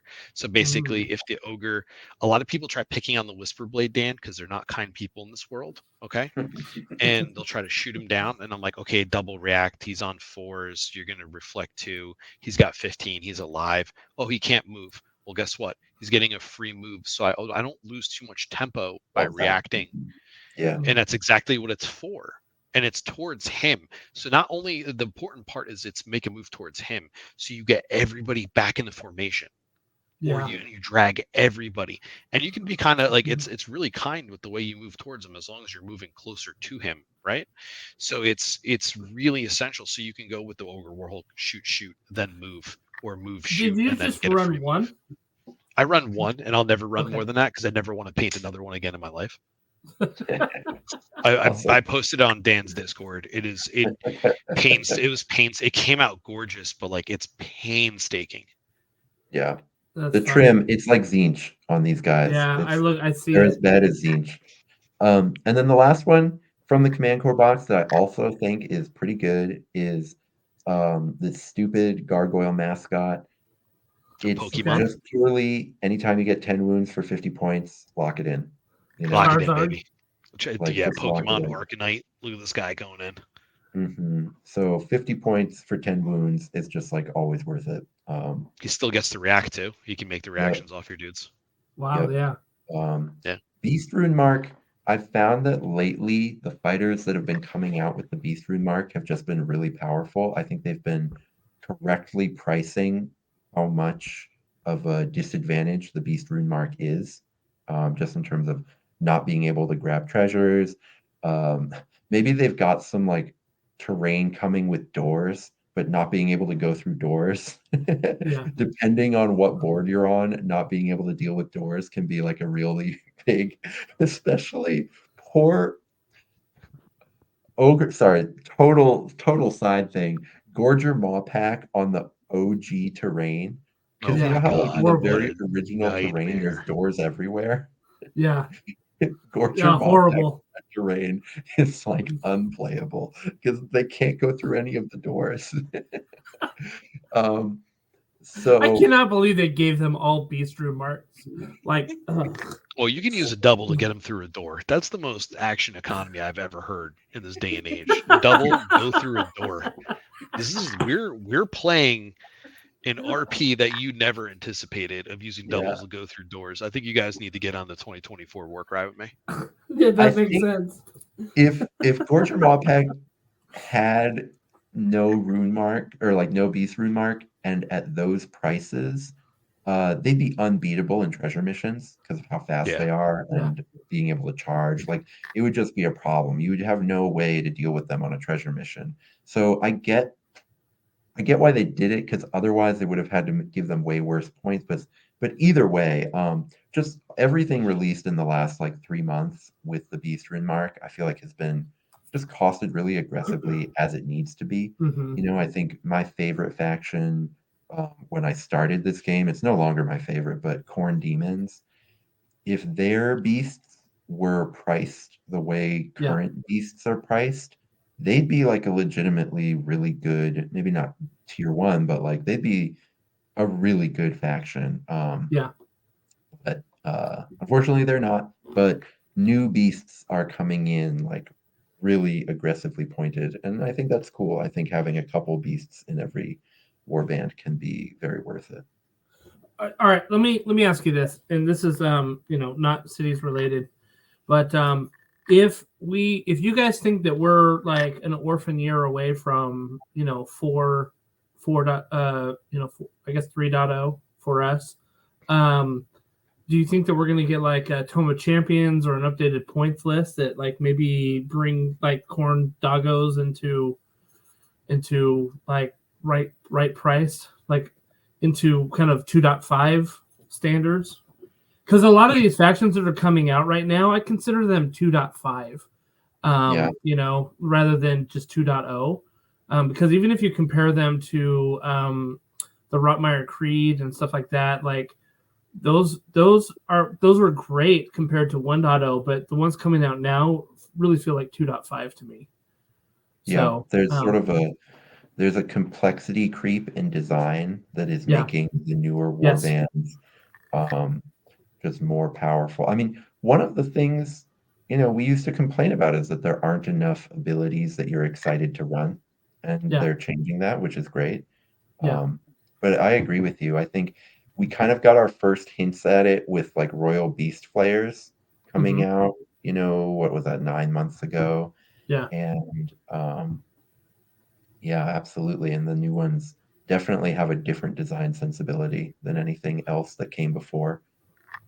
So do you think we're going to get like a points document or like a Tome of Champions or something like that for, you know, like this spring, summer? In the next 3 months, no. But in the next 9 months, I kind of think yes. I think we're going to see a small little fact to fix something irrelevant.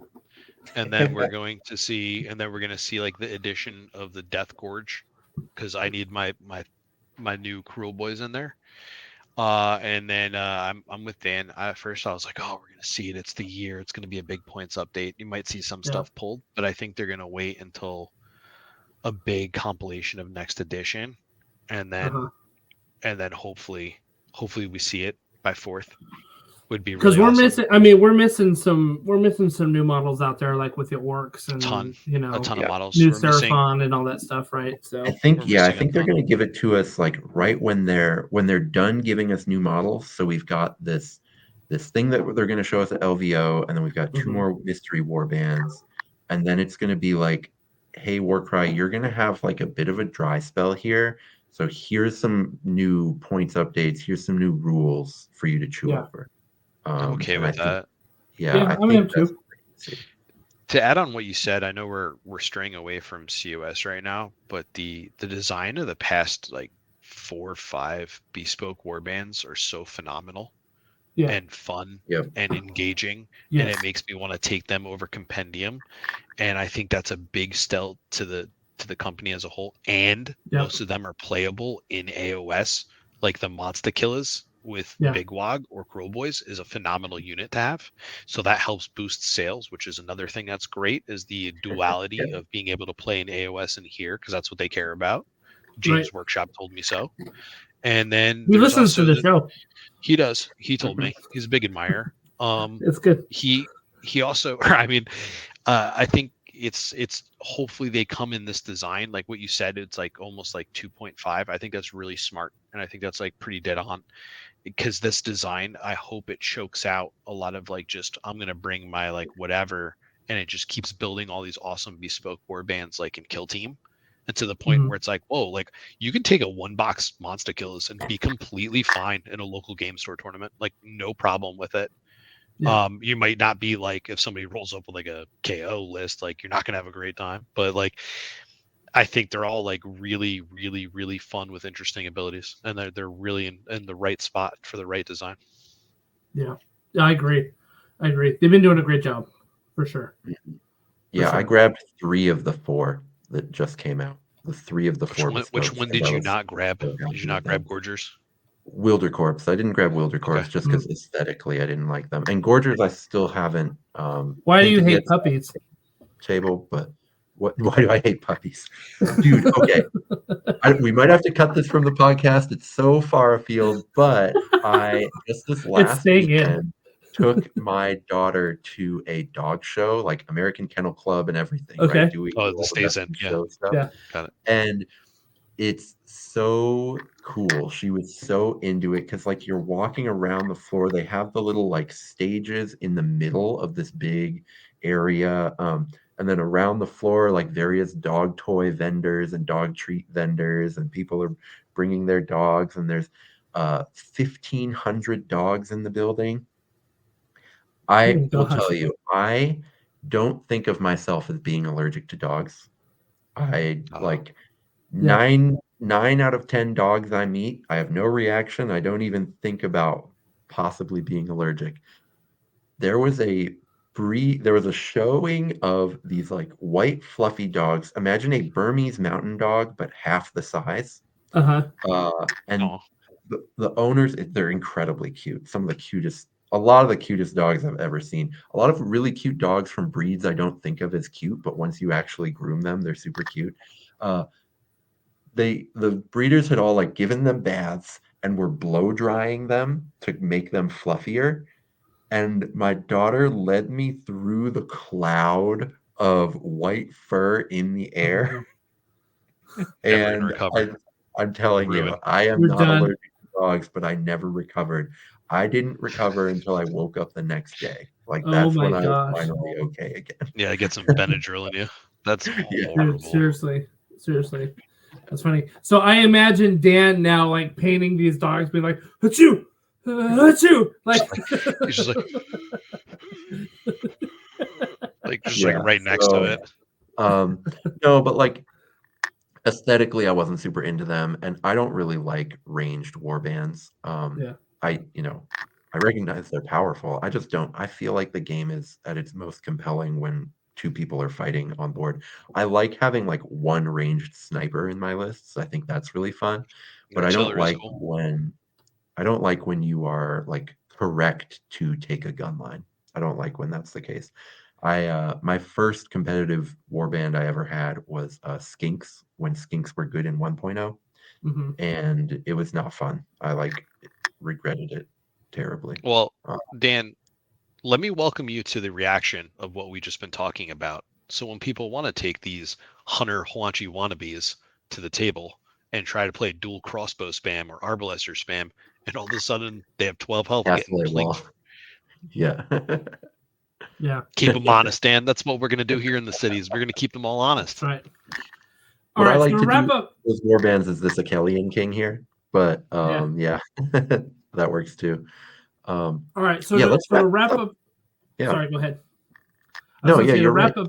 up wrap up our cities discussion. If you were rating this like out of 5 stars, how many stars would you give this warband? Solid 4. 420. 4. Yeah, 4. Okay, 420. There you go. Rob. You said out of me, 5. 4.2 from Rob. Yeah. 4.20 from me. 100%. Okay. I would say they're like 4 out of 5. They're in the right spot of where like a compendium team should be. And like also they have so much more to build into and for people to play with. And you're going to see some really cool themes and cool cities and some cool stuff. Yeah, 4. Cool. Yeah. Right on. Okay. Let's talk about. I know we always do this, Dan. We get to time, but we're gonna push ahead because Jason doesn't have to go to bed. We can still do a solid 15-20 minutes on blessings, and I think that's all you need, in my opinion. So we are gonna talk about blessings, and I'm gonna pull them up here on Warcry. So blessings came out in a White Dwarf magazine, right? It was kind of, I think, caught us all a little off guard when it came out because we're all like, what is this thing, right? And we looked at it. There was zero warning. I mean, classic White Dwarfness, right? Like, right. I mean, listen, James. We love White Dwarf. None of us subscribe to it. And we hate getting rules in White Dwarf. Whoa, okay? James, don't listen to that. I subscribe, James. It's all okay. Right, fine. It's Rob okay. subscribes. Calm down. You don't speak for all of us here, okay? Just relax, Justin. Justin Danger Smith of non-subscription to Wardrobe. That's why they call me Danger. I don't have a subscription to White Dwarf. Subscription. He's not going to listen anymore. What do you do? I too live dangerously. So it came out in White Dwarf, and it was kind of like, what is this thing? And the hilarious thing is, like, it came out like somehow James likes to do this to me at Nova, where he likes to drop these weird rules. I mean, we had 2.0 drop literally 2 weeks before Nova opened in 2022, right? And that was cool. You guys had to like set the thing, and then yeah, that's cool. Oh, yeah. Well, let me tell you, the deliberation was not that cool because we're like, what do we do? You know, and then, of course, James decides to drop this in the summertime of this year, you know, like right before Nova opened as well. So everybody's saying, like, can we use blessings? And it was like, it hadn't been like tested enough to really see like if it was like OP or not. Like my initial reaction was like, I don't care, let's use it. Sounds fine to me. Like I don't think anything's too overpowered here. But then I was like I just, not everybody has White Dwarf yet. Not everybody has like all of this stuff, and I just don't want to like run a major tournament with this like sort of gotcha rule in it that nobody's used to playing yet. I will say this for the record, for anybody who's listening, next year at Nova, blessings will be allowed. Okay, so I will allow, like, we will allow blessings there because I think that we have shown that blessings aren't going to tip the scale so much that all of a sudden like factions are uber broken, right? I don't think I had that data in August of 2023 to know that, and so but this gives us a good opportunity now in January 2024, like maybe at 6-7 months after blessings has come out, to know whether or not this is good for the game or not. So let's start it off with this. Dan, do you think that blessings is good for the game or not? If I have to only say yes or no, I would say yes, they are good for the game. Okay. And Rob, what do you think? Yeah, yes, in a yes or no context, yes, they're good for the game. Okay. I also in a way, think it's all we need, right? Like, good, did it. All right, Or what were you the conversation's over. Yeah. We What were did you it, going to say, guys. Justin? I'm sorry, I cut you off. No, I was going to say I also think that like if it's a yes or no, like it is good for the game. And my biggest reason why, and I'll let you guys kind of chime into this too. My biggest reason why is there are plenty of factions out there that when you tried to build them, and I'm thinking Iron Jaws comes to mind, Bone Splitters comes to mind. When you build them, you end up at 975 every single time. It doesn't matter how many times you configure the thing. I mean, and this goes along with the factions that you talked about earlier in the show, Dan, which is like this faction uses up 750 points, and I'm just trying to figure out what to do with the last 250. Inevitably, you're going to like leave 40 to 60 points on the cutting room floor somewhere, and so like, what do you do with that? Because if you take your 940 point list against a list that has 1,000 points on the money, you're either going to be out, like you're not going to have enough firepower, or you're probably going to not have enough bodies, right, to counter that. And so I think blessings kind of helps make that up. But I'm interested in hearing why you guys do like blessings, why you do think it's good for the game. I'm also interested in hearing why you guys don't think that it's good for the game. So now we're getting into the gray, not the total yes or no, black and white, right? Dan, why don't you tell us like what your thoughts on blessings are? So I'm totally on the positives outweigh the negatives, Okay. I think that some of the weird blessings create the possibility for warbands that would just never work otherwise. Like, I think Spite, where you get one free reaction per battle round, allows you to do things that you would never be able to do otherwise. It actually makes when we eventually get to Cities of Sigmar dwarves, it's very exciting over there. It's cool. It's very exciting for Tzeentch demons, which were basically non-functional, and now like I have a friend who's gonna bring Tzeentch demons to the tournament. We're up to 16 players. The tournament that we're gonna run this Saturday. There's a lot that you can do. It's only a couple factions that really care about this, but there were factions that were non-functional that are now functional because of the Spite blessing, and that's wonderful. I also I really like what you said as far as when you just have a list that doesn't get to 1,000 points, when you're just stuck at 980 and there's just no way to make the math work. Feels great to be able to just say like, I'll maybe just use one of the various 15-point blessings. I think that they really nailed. I think having 4 15-point blessings for cheap models is just really, really nice and really smart. As far as like if you end at 985, if you end at 970, being able to just like put a couple points in there and maybe having actually a little bit of a skill expression in terms of which things do you choose. I think that that's pretty cool in an event context where you are under the gun in terms of what you will choose.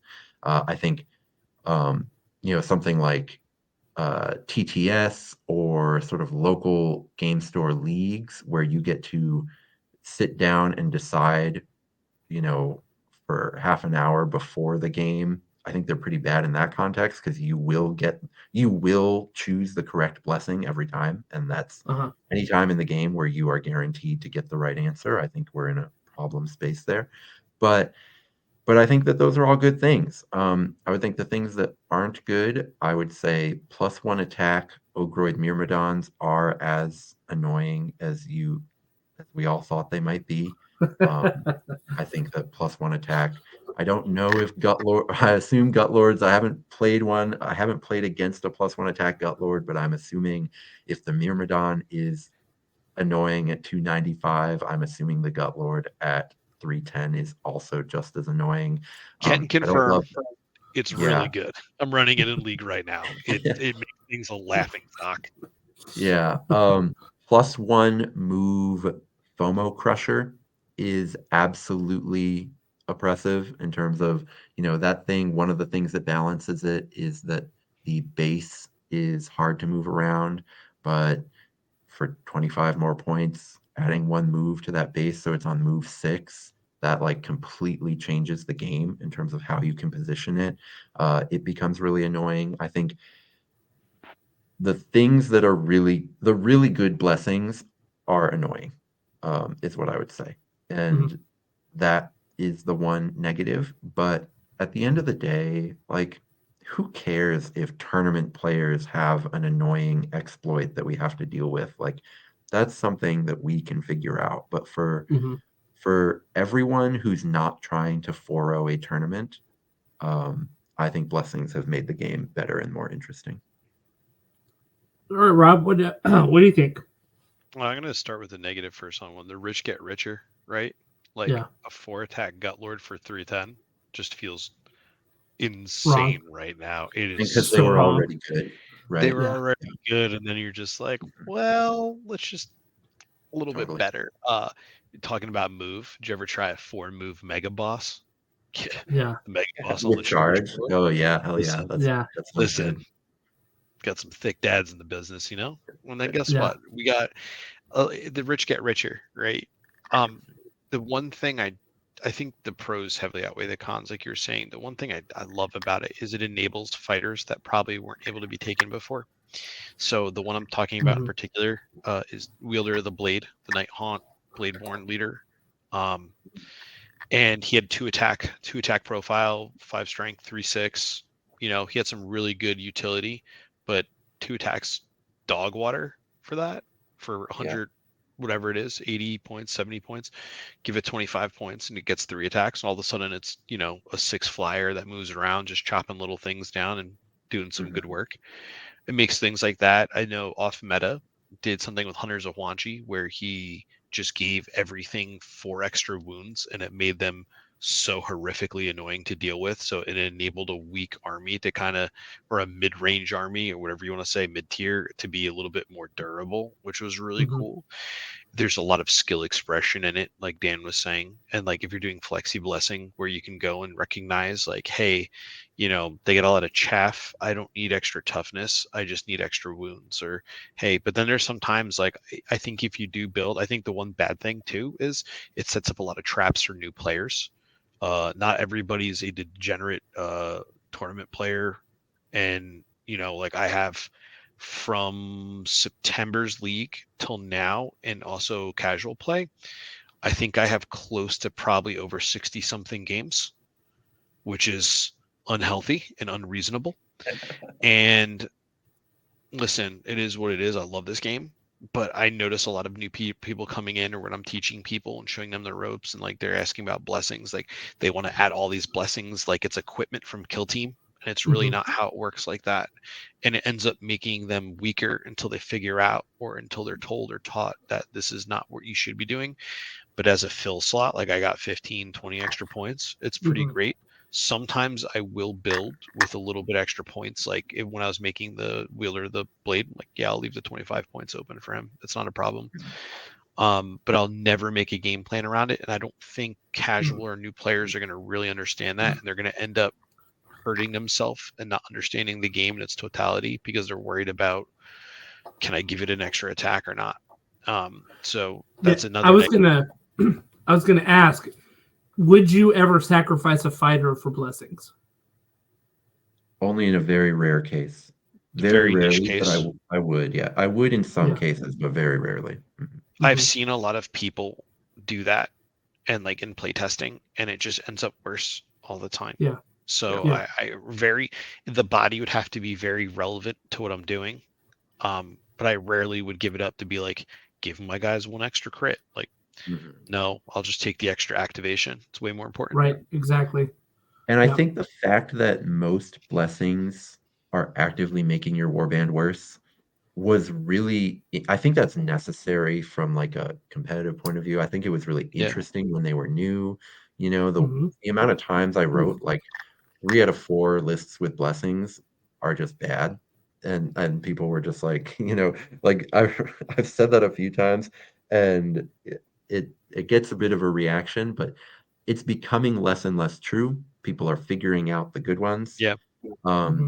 And there's this thing where like it takes a lot of skill to figure it out, but then once someone's figured it out, once other people have figured it out, you see it starts taking less and less skill each time, and it turns from something that distinguishes a player who's like really putting the thought in and playing with a ton of care, distinguishes them from a medium player, but doesn't do the other. It's going from that to distinguishing medium players from new players, which is fine. There's gonna be, right? Every bump up in skill is gonna do that, but having pub stomp moments for newish players is tough. It's not good. Let me pull the thread through on that. It's happening. It's not good. Let me pull the thread through on that just a little bit, Dan. Which is the idea of like higher skill players kind of put in the effort to play test and figure out which ones they are. And then it's a lower barrier to entry basically for the ones that see that it's working, basically is what you're saying, right? And so every time someone does it, the barrier to entry to doing it again lowers. It's way lower. Yeah. I went the wrong way. So the question that I have is like does having blessings in your list require more skill at piloting your warband, or does it not really matter in terms of the play on the thing? Like, you guys going to have one extra attack or one extra move and that's just it? Or does adding that in there require you to like get the most out of your blessings, higher skill to play your warband? Does that make sense? More often than not, I feel like I'm sorry to cut you off, Dan. More often than not on my behalf, I don't think it really fundamentally changes things too much. You're just getting a little bit of extra juice in your cup, But like if you are adding something or adding a lot and you are radically altering the play style, like I know people when they're testing the new Flame Seekers, the Vulcan Flame Seekers, a lot of people were just dogpiling points on the crit so they can ignite weapons, everything. So they're having an extra burst moment with it for just like 1 or 2 extra points, right? Yeah. And that kind of altered the way they were playing. But in my experiences, it really hasn't altered. If I'm just adding an extra attack on, I'm just gonna get an extra attack, like an extra swing on it. Right. Yeah. I could be wrong. That's just my limited perspective on it, though. I do think it's a situation where if you're specifically at the 985, if you're like, my list costs 985 and I need to figure out, do I want +1 move, +1 toughness, or +1 strength, or +4 wounds, right? You have that like that 4-part decision to make. In tournaments, I think that's really interesting because you only have 2 minutes to decide before you have to be moving on, and you have only just seen your opponent's warband, and it doesn't make it harder to pilot your list, but it is this thing that is like getting the correct answer can turn a game, and it is very difficult to get the correct answer in that low amount of time. But in leagues, If you are doing an LGS league, like I just finished an LGS league, if you're doing a tabletop simulator league, something like that, it's like whatever, right? Because you have plenty of time, you know who you're going to play, ages ahead of time. I recently played someone, we knew what mission we were going to play on and each other's lists 6 weeks ago, right? Yeah. It's like, which blessing you're supposed to use. And so it's a much less interesting proposition at that point. So I think that's where go prep ahead. comes into for like big tournament players. Like, and not everybody's going to do this level of prep, but like if you are prepping and you've play tested a lot, you'll kind of have the flow chart of, well, if I'm going against this, I'm taking this. If then this, and that'll take away the 2-minute rush of like, well, what do I do? What do I do? Because then it adds another level that's just like another piece of mental tax that you have to think through. But if the prep is done and the game testing is done, you can kind of combat that with that. And I think that's like an extra overstep for like a high tier tournament player, but like for anybody new that's like, hey, how do I get better? Maybe this is like a good thing for me to listen to. Definitely look at from a stand back and look at it and be like, well, this is what I would do against here. This is what I do against here. Maybe make a little cheat sheet for yourself. Like that's something that can help with that. Yeah. That's also a great excessive. idea. So let me take some cons that I think of blessings, and I had kind of told this to Robin. He laughed at me before. He's like, "Are you serious, bro?" But here's my issue with blessings. Right, is that I think that a lot of players already have a hard enough time remembering the stats of their models and the abilities of their models that to then like change like, oh, I'm going to add one to the move of this guy and remember to actually use it, or and be like, oh crap, I didn't move him enough one. I mean, there's a certain level of bookkeeping that has to happen when you're using blessings that I think especially for new players that don't know where their warbands that well, like it's just going to be very confusing, like to start messing around with stats and cards and numbers and all that stuff, right? We need tokens. For them. The next time they give us a box set, they better give us blessing tokens. I would buy a box set. Net token. That'd be great. Like a snare token for net. Like that's all I want. I would buy a box set if I was medium on the terrain and didn't want one of the warbands. I would buy the box set specifically for blessing tokens. Because I mean, it's so annoying. It's so annoying. The flip side of this is, one, the player not remembering that they have their own blessings, but two, the player that's playing against them now has to remember that the person took the blessings and which model it's on. You know what I mean? Right. And so I'm just like, if I'm used to playing a Dominar that only moves X amount of inches, and all of a sudden, like, I'm like, okay, I'm out of range. And then all of a sudden he's like up in my business, and I'm like, wait, oh crap, blessings. I forgot about that. You know what I mean? Like, I don't think it's a terrible gotcha move because you do explain it before you play, like, oh, I got blessings on this guy, you know what I mean? But if you're not 100% like, okay, I'm gonna remember every single time that this guy has one extra move or one extra attack or whatever it is, then I ran into that into a tabletop simulator game, and it was kind of my fault. I ran into a Decuriarch who had like one extra toughness. And dude, like it was so bad, like with my thing, it was my Bone Splitter's big stabba, and I'm like, these guys normally wreck, and he's like, I'm gonna counter with this, and I'm like, why? And I'm like, oh crap, I'd already moved my dude in, and I forgot that he had like blessings on there on that one dude, and I'm like, oh okay, all right, and they ended up like countering and doing so much damage against myself. I had killed myself, and I'm sitting here going like, well, that sucks because I forgot that he had blessings on there. Do you know what I mean? And so I think there's an element of that that's kind of an issue. Can I play devil's advocate for a second? Yeah, absolutely. Sure. You disagree with him, and then I'll back him up. All right. Ready? One, your problem is you can't bookkeep because you're not subscribed to White Dwarf. That's the biggest issue right there. If you had the White Dwarf in front of you, way easier. I'm sorry, James Workshop. I'm not subscribed. You're already paying the consequences. Two, if that was a Gut Lord and not Bone Splitters, would it be a problem? You wouldn't have to remember stats. You just roll dice and they just disappear. Again, that's another you problem. Three, an actual serious valid one is in TTS. Like your opponent should have right-clicked and just edited it to say +1T on them. That's the best. I'm sure he did. Way. I'm sure he did too. And my TTS agree. skills are not that high, but it's okay. Yeah. I do agree. It is hard to convey, especially in person, that information, and it leads to a lot of moments, but like that I've seen, like, oh, blessings, but like you're halfway through turn 1, or like I've seen people like they're about to make an attack. By the way, I got an extra crit, and then you're like, well, I wouldn't even move close. Like it can those can lead to feel bad moments. So I do agree with you there, because I live my life on TTS because I have no LGS that plays Warcry near me. I'm so used to editing or like helping new players be like, this is how we show what we have +1S, +1 whatever. That way when you just roll over and highlight it, it's laid out to you. That's because it's a digital medium, it's not a physical medium. Where if I'm playing against Dan and we have no tokens on the board because Dan is anti-tokens, and we were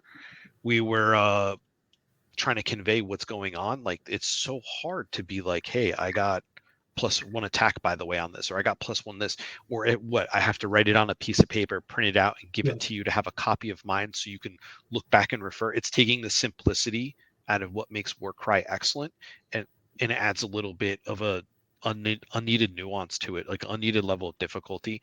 I do agree with you on that 1000%. And one of the things, yeah. Oh, finish your thing. Yeah, finish your thing. I thought you were done. No.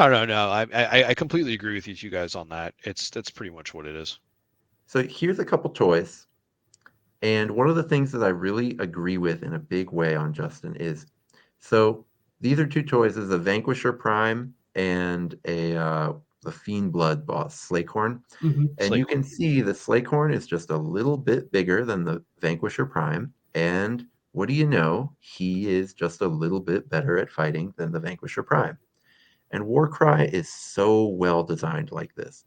Almost every model is as powerful in the game as it looks. Now, it's not necessarily as points efficient as it looks, right? Like, she should be an absolute destroyer of worlds based on like that pose and all of that stuff, but she's not, because she's not very points efficient. But in terms of how much she gets done on the board, she gets done as much as she looks like she would get done. If you put a blessing on one of these 2 look like this guy should barely beat her in a fight because they are 2 of the more impressive models on the board, but this guy's bigger and more impressive. If he has a blessing, he doesn't barely beat her. He like just embarrasses her wallops her off the table. If she has a blessing, they go toe to toe. They're even fighters. And so it does. This is like a lot of like more stat-headed people will not care about this, but for anyone who like gets into the cinematography of their games, which I actually do a little bit, it does, in my opinion, it doesn't ruin the cinematography, but it weakens the cinema quality of the game because models stop being about as powerful as they look when they're being blessed. It's a really cool perspective, Dan. I never thought about that. Very small nitpick, but Justin's point, like his tracking point, reminded me of this thing that's like never quite settled with me, and I finally figured out why. Now, I think if there were a way, like you said, if we had tokens, or if we had a way to clearly mark, like, hey, this one on the board, I can see the token next to it. It has a +1 attack or whatever it is. All of that would go, all the bookkeeping issues, all of that stuff would go away because we would instantly remember every time we looked at the model on the board. If I have to get a piece of paper beforehand and say like, okay, oh, this one has blessings, I'm never going to refer to that paper again because I'm busy playing on the board, And so, I think there's ways to do this, and maybe I don't know, maybe we need to go to Etsy or something and get some custom tokens for this or something, and figure it out, because I think it's actually not a terrible idea to combat. What I see is the only con I have of blessings is this, you know what I mean? And so I think if we could overcome that, then it's not a big deal. That's a really cool thing, because a while ago we were thinking about how to design tokens in the TTS mod to represent this other than typing it out. And we came with like made a whole sheet of like icons you can use. I didn't even think that Etsy was a like a way to do it. Like swiftness would just be a boot with a little wing on it to show it's fast. Resilience is a shield, fortitude's a little plus bar, like a cross for whatever the heart icon. Same thing. Ferocity attack characteristics could be like, an extra sword swing. Might could be an arm flexing. Like there's so many little things. That's so. I didn't Justin, even get think on of it. that. You got to do T&B branded blessing tokens. There we and sell go. them Now up we need it. And Exactly. then you might be able to afford up and save for your $300 White Dwarf subscription this year. It'd be really good. Get in on ground floor. Yeah. Exactly. Balance-wise, ferocity needs to be 35 points instead of 30, or maybe even 40 points for elite points value. That's the only 1000%. Balance-wise, blessings are pretty close to correct, but they're not quite. Ferocity is correctly valued for regular, but not nearly expensive enough for big. So that's just a thing I think is annoying for competitive play. So let me ask you this, because you're the ahead. you're the stats and numbers guy. Damn, I'm sorry, Justin. No, you're good. Do you think them showing this kind of reveals their hand at the algorithm they use to build points into models? Because like I've tried to like put it in my head, but I have a pretty smooth lizard brain, so I figured you would probably have a better insight at that than I would. I don't think so. I think that they did this. I think that they looked at their algorithm when they did this, because these blessings are mostly pointed well, right? They're mostly pointed correctly, but I don't like one of the reasons when you break down like how points efficient is a model, for how much damage it does when you math out the damage and how fast, how much it moves around the board, etc. All the most points efficient models are either the cheapest models or the most expensive models.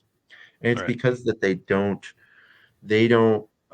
take into account with their points algorithm how different stats multiply each other on the board, right? Like movement multiplies damage because you get your damage into position better, right? So movement isn't necessarily equally valuable on different fighters. Some fighters, each point of movement is more valuable than others, etc. So like that's why mid-range fighters are so bad.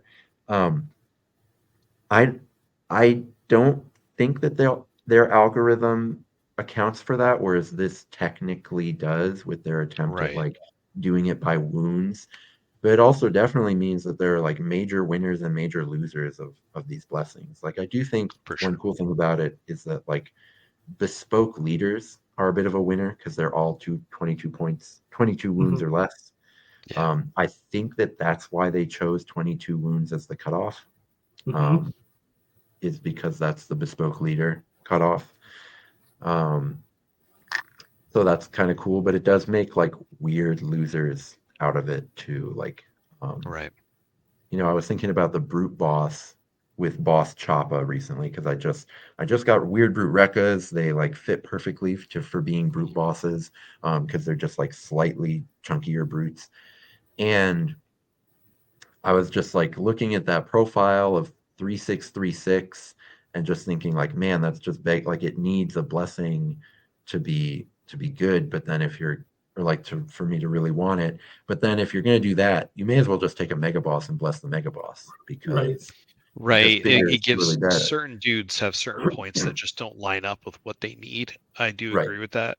I mean, a 25 wound model, blessing it is terrible. Like a Stormcast Primes. Go on. Like why would you ever bless a Stormcast Prime when you could bless something huge? So that part's tough. Right. All right. So to round this discussion out, I think it's been a really good one. Do you think that blessings will become a part of 3.0? Do you think that do you think they'll be baked in like reactions were baked into 2.0? I hope so. I think blessings I no longer think allegiance abilities will be baked into 3.0. I think that they tried, but the fact that they haven't kept putting them in white dwarfs, I think means they maybe got some negative feedback, or maybe they just did 2 and were like, all right, we nailed it. We can't show our hand anymore. Who knows? Right. But I do think Blessings will be in 3.0. I think the fact that they put it out in this white dwarf and we are using it and still using it and no one's complaining, I think is a big deal. And I think it'll be there. Yeah, I think it's really interesting that they threw this out in the white dwarf, and it was almost like, go ahead, people, play test this for us, and we'll see how it goes. Rather than stick it into the rules and make it a real thing, you know what I mean? It was like, this is totally optional. You can use it if you want to, and the community kind of like, well, let's try it out. And we kind of play tested it for them, you know, which isn't a bad thing. Like, I think that's a great thing. Like, please, James, listen to us. We will beta playtest your rules, and we'll let you know what we think about it. You know, and I think this is a great example of that. And I do think that it will be in there as a rule.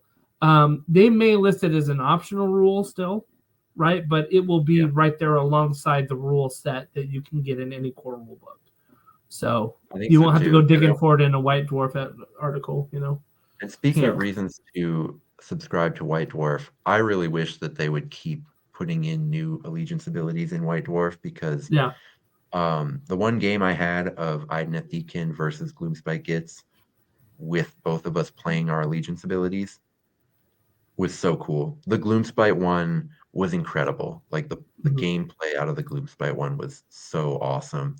And the Idoneth Deepkin one was so annoying because it's complicated, because they tried to do the same allegiance ability that they have in AOS of like the Tides of Water or whatever it is. Right, where they like dictate to you what you're good at every round. And in round 4, you're just bad at everything. Because you're supposed to be running away. So it was just so annoying, because like the flow of a Warcry game is a little different than the flow of an AOS game. And so like in round 4 in a Warcry game, you're trying to like aggressively scoop the last points on the board up, whereas the allegiance ability being like, hey, in round 4, Idoneth Deepkin literally can't tie their shoes, and you get minus everything. Yeah, it's awesome. Like, oh, this is not what I want. But it was a really exhilarating game, because it was like the Gloomspite one was really cool, and I wish that they would do more of those for us to play test. Yeah. Very cool. Very cool. Well, gentlemen, this has been a great show. Rob, thank you for coming on and joining us. Loved having your opinions on Blessings and on Cities of Sigmar, and it's really nice to have your guys' experience who have played against it or played with it, to have that on there. So you are welcome back anytime, sir, if you want to come back and chat with us, for sure. And Dan, your wisdom, as always, is appreciated here on our Winning Warcry podcast, and we love having you on here. And little toys in front of my webcam for you. Yep. Exactly. I'm so jealous that you have access to models. I'm like, maybe I should bring one to show on the camera. I'm like, nah, I don't think I should do that. My background's just like a playground for kids' toys. I don't have anything cool. I'm really upset. That's awesome. Well, thank you everybody for listening to our show tonight. If you've got your opinions on Blessings, if you've got your opinions on Cities of Sigmar, jump into our Discord. The link is below. We love having everybody here. We have some great conversations about Warcry on our Discord, and plus all the usual chicanery that happens with a bunch of dudes talking about little plastic dolls. So it's good times all around. And we appreciate all your support that you give, and we will see you all at the tables. Have a great night, everybody.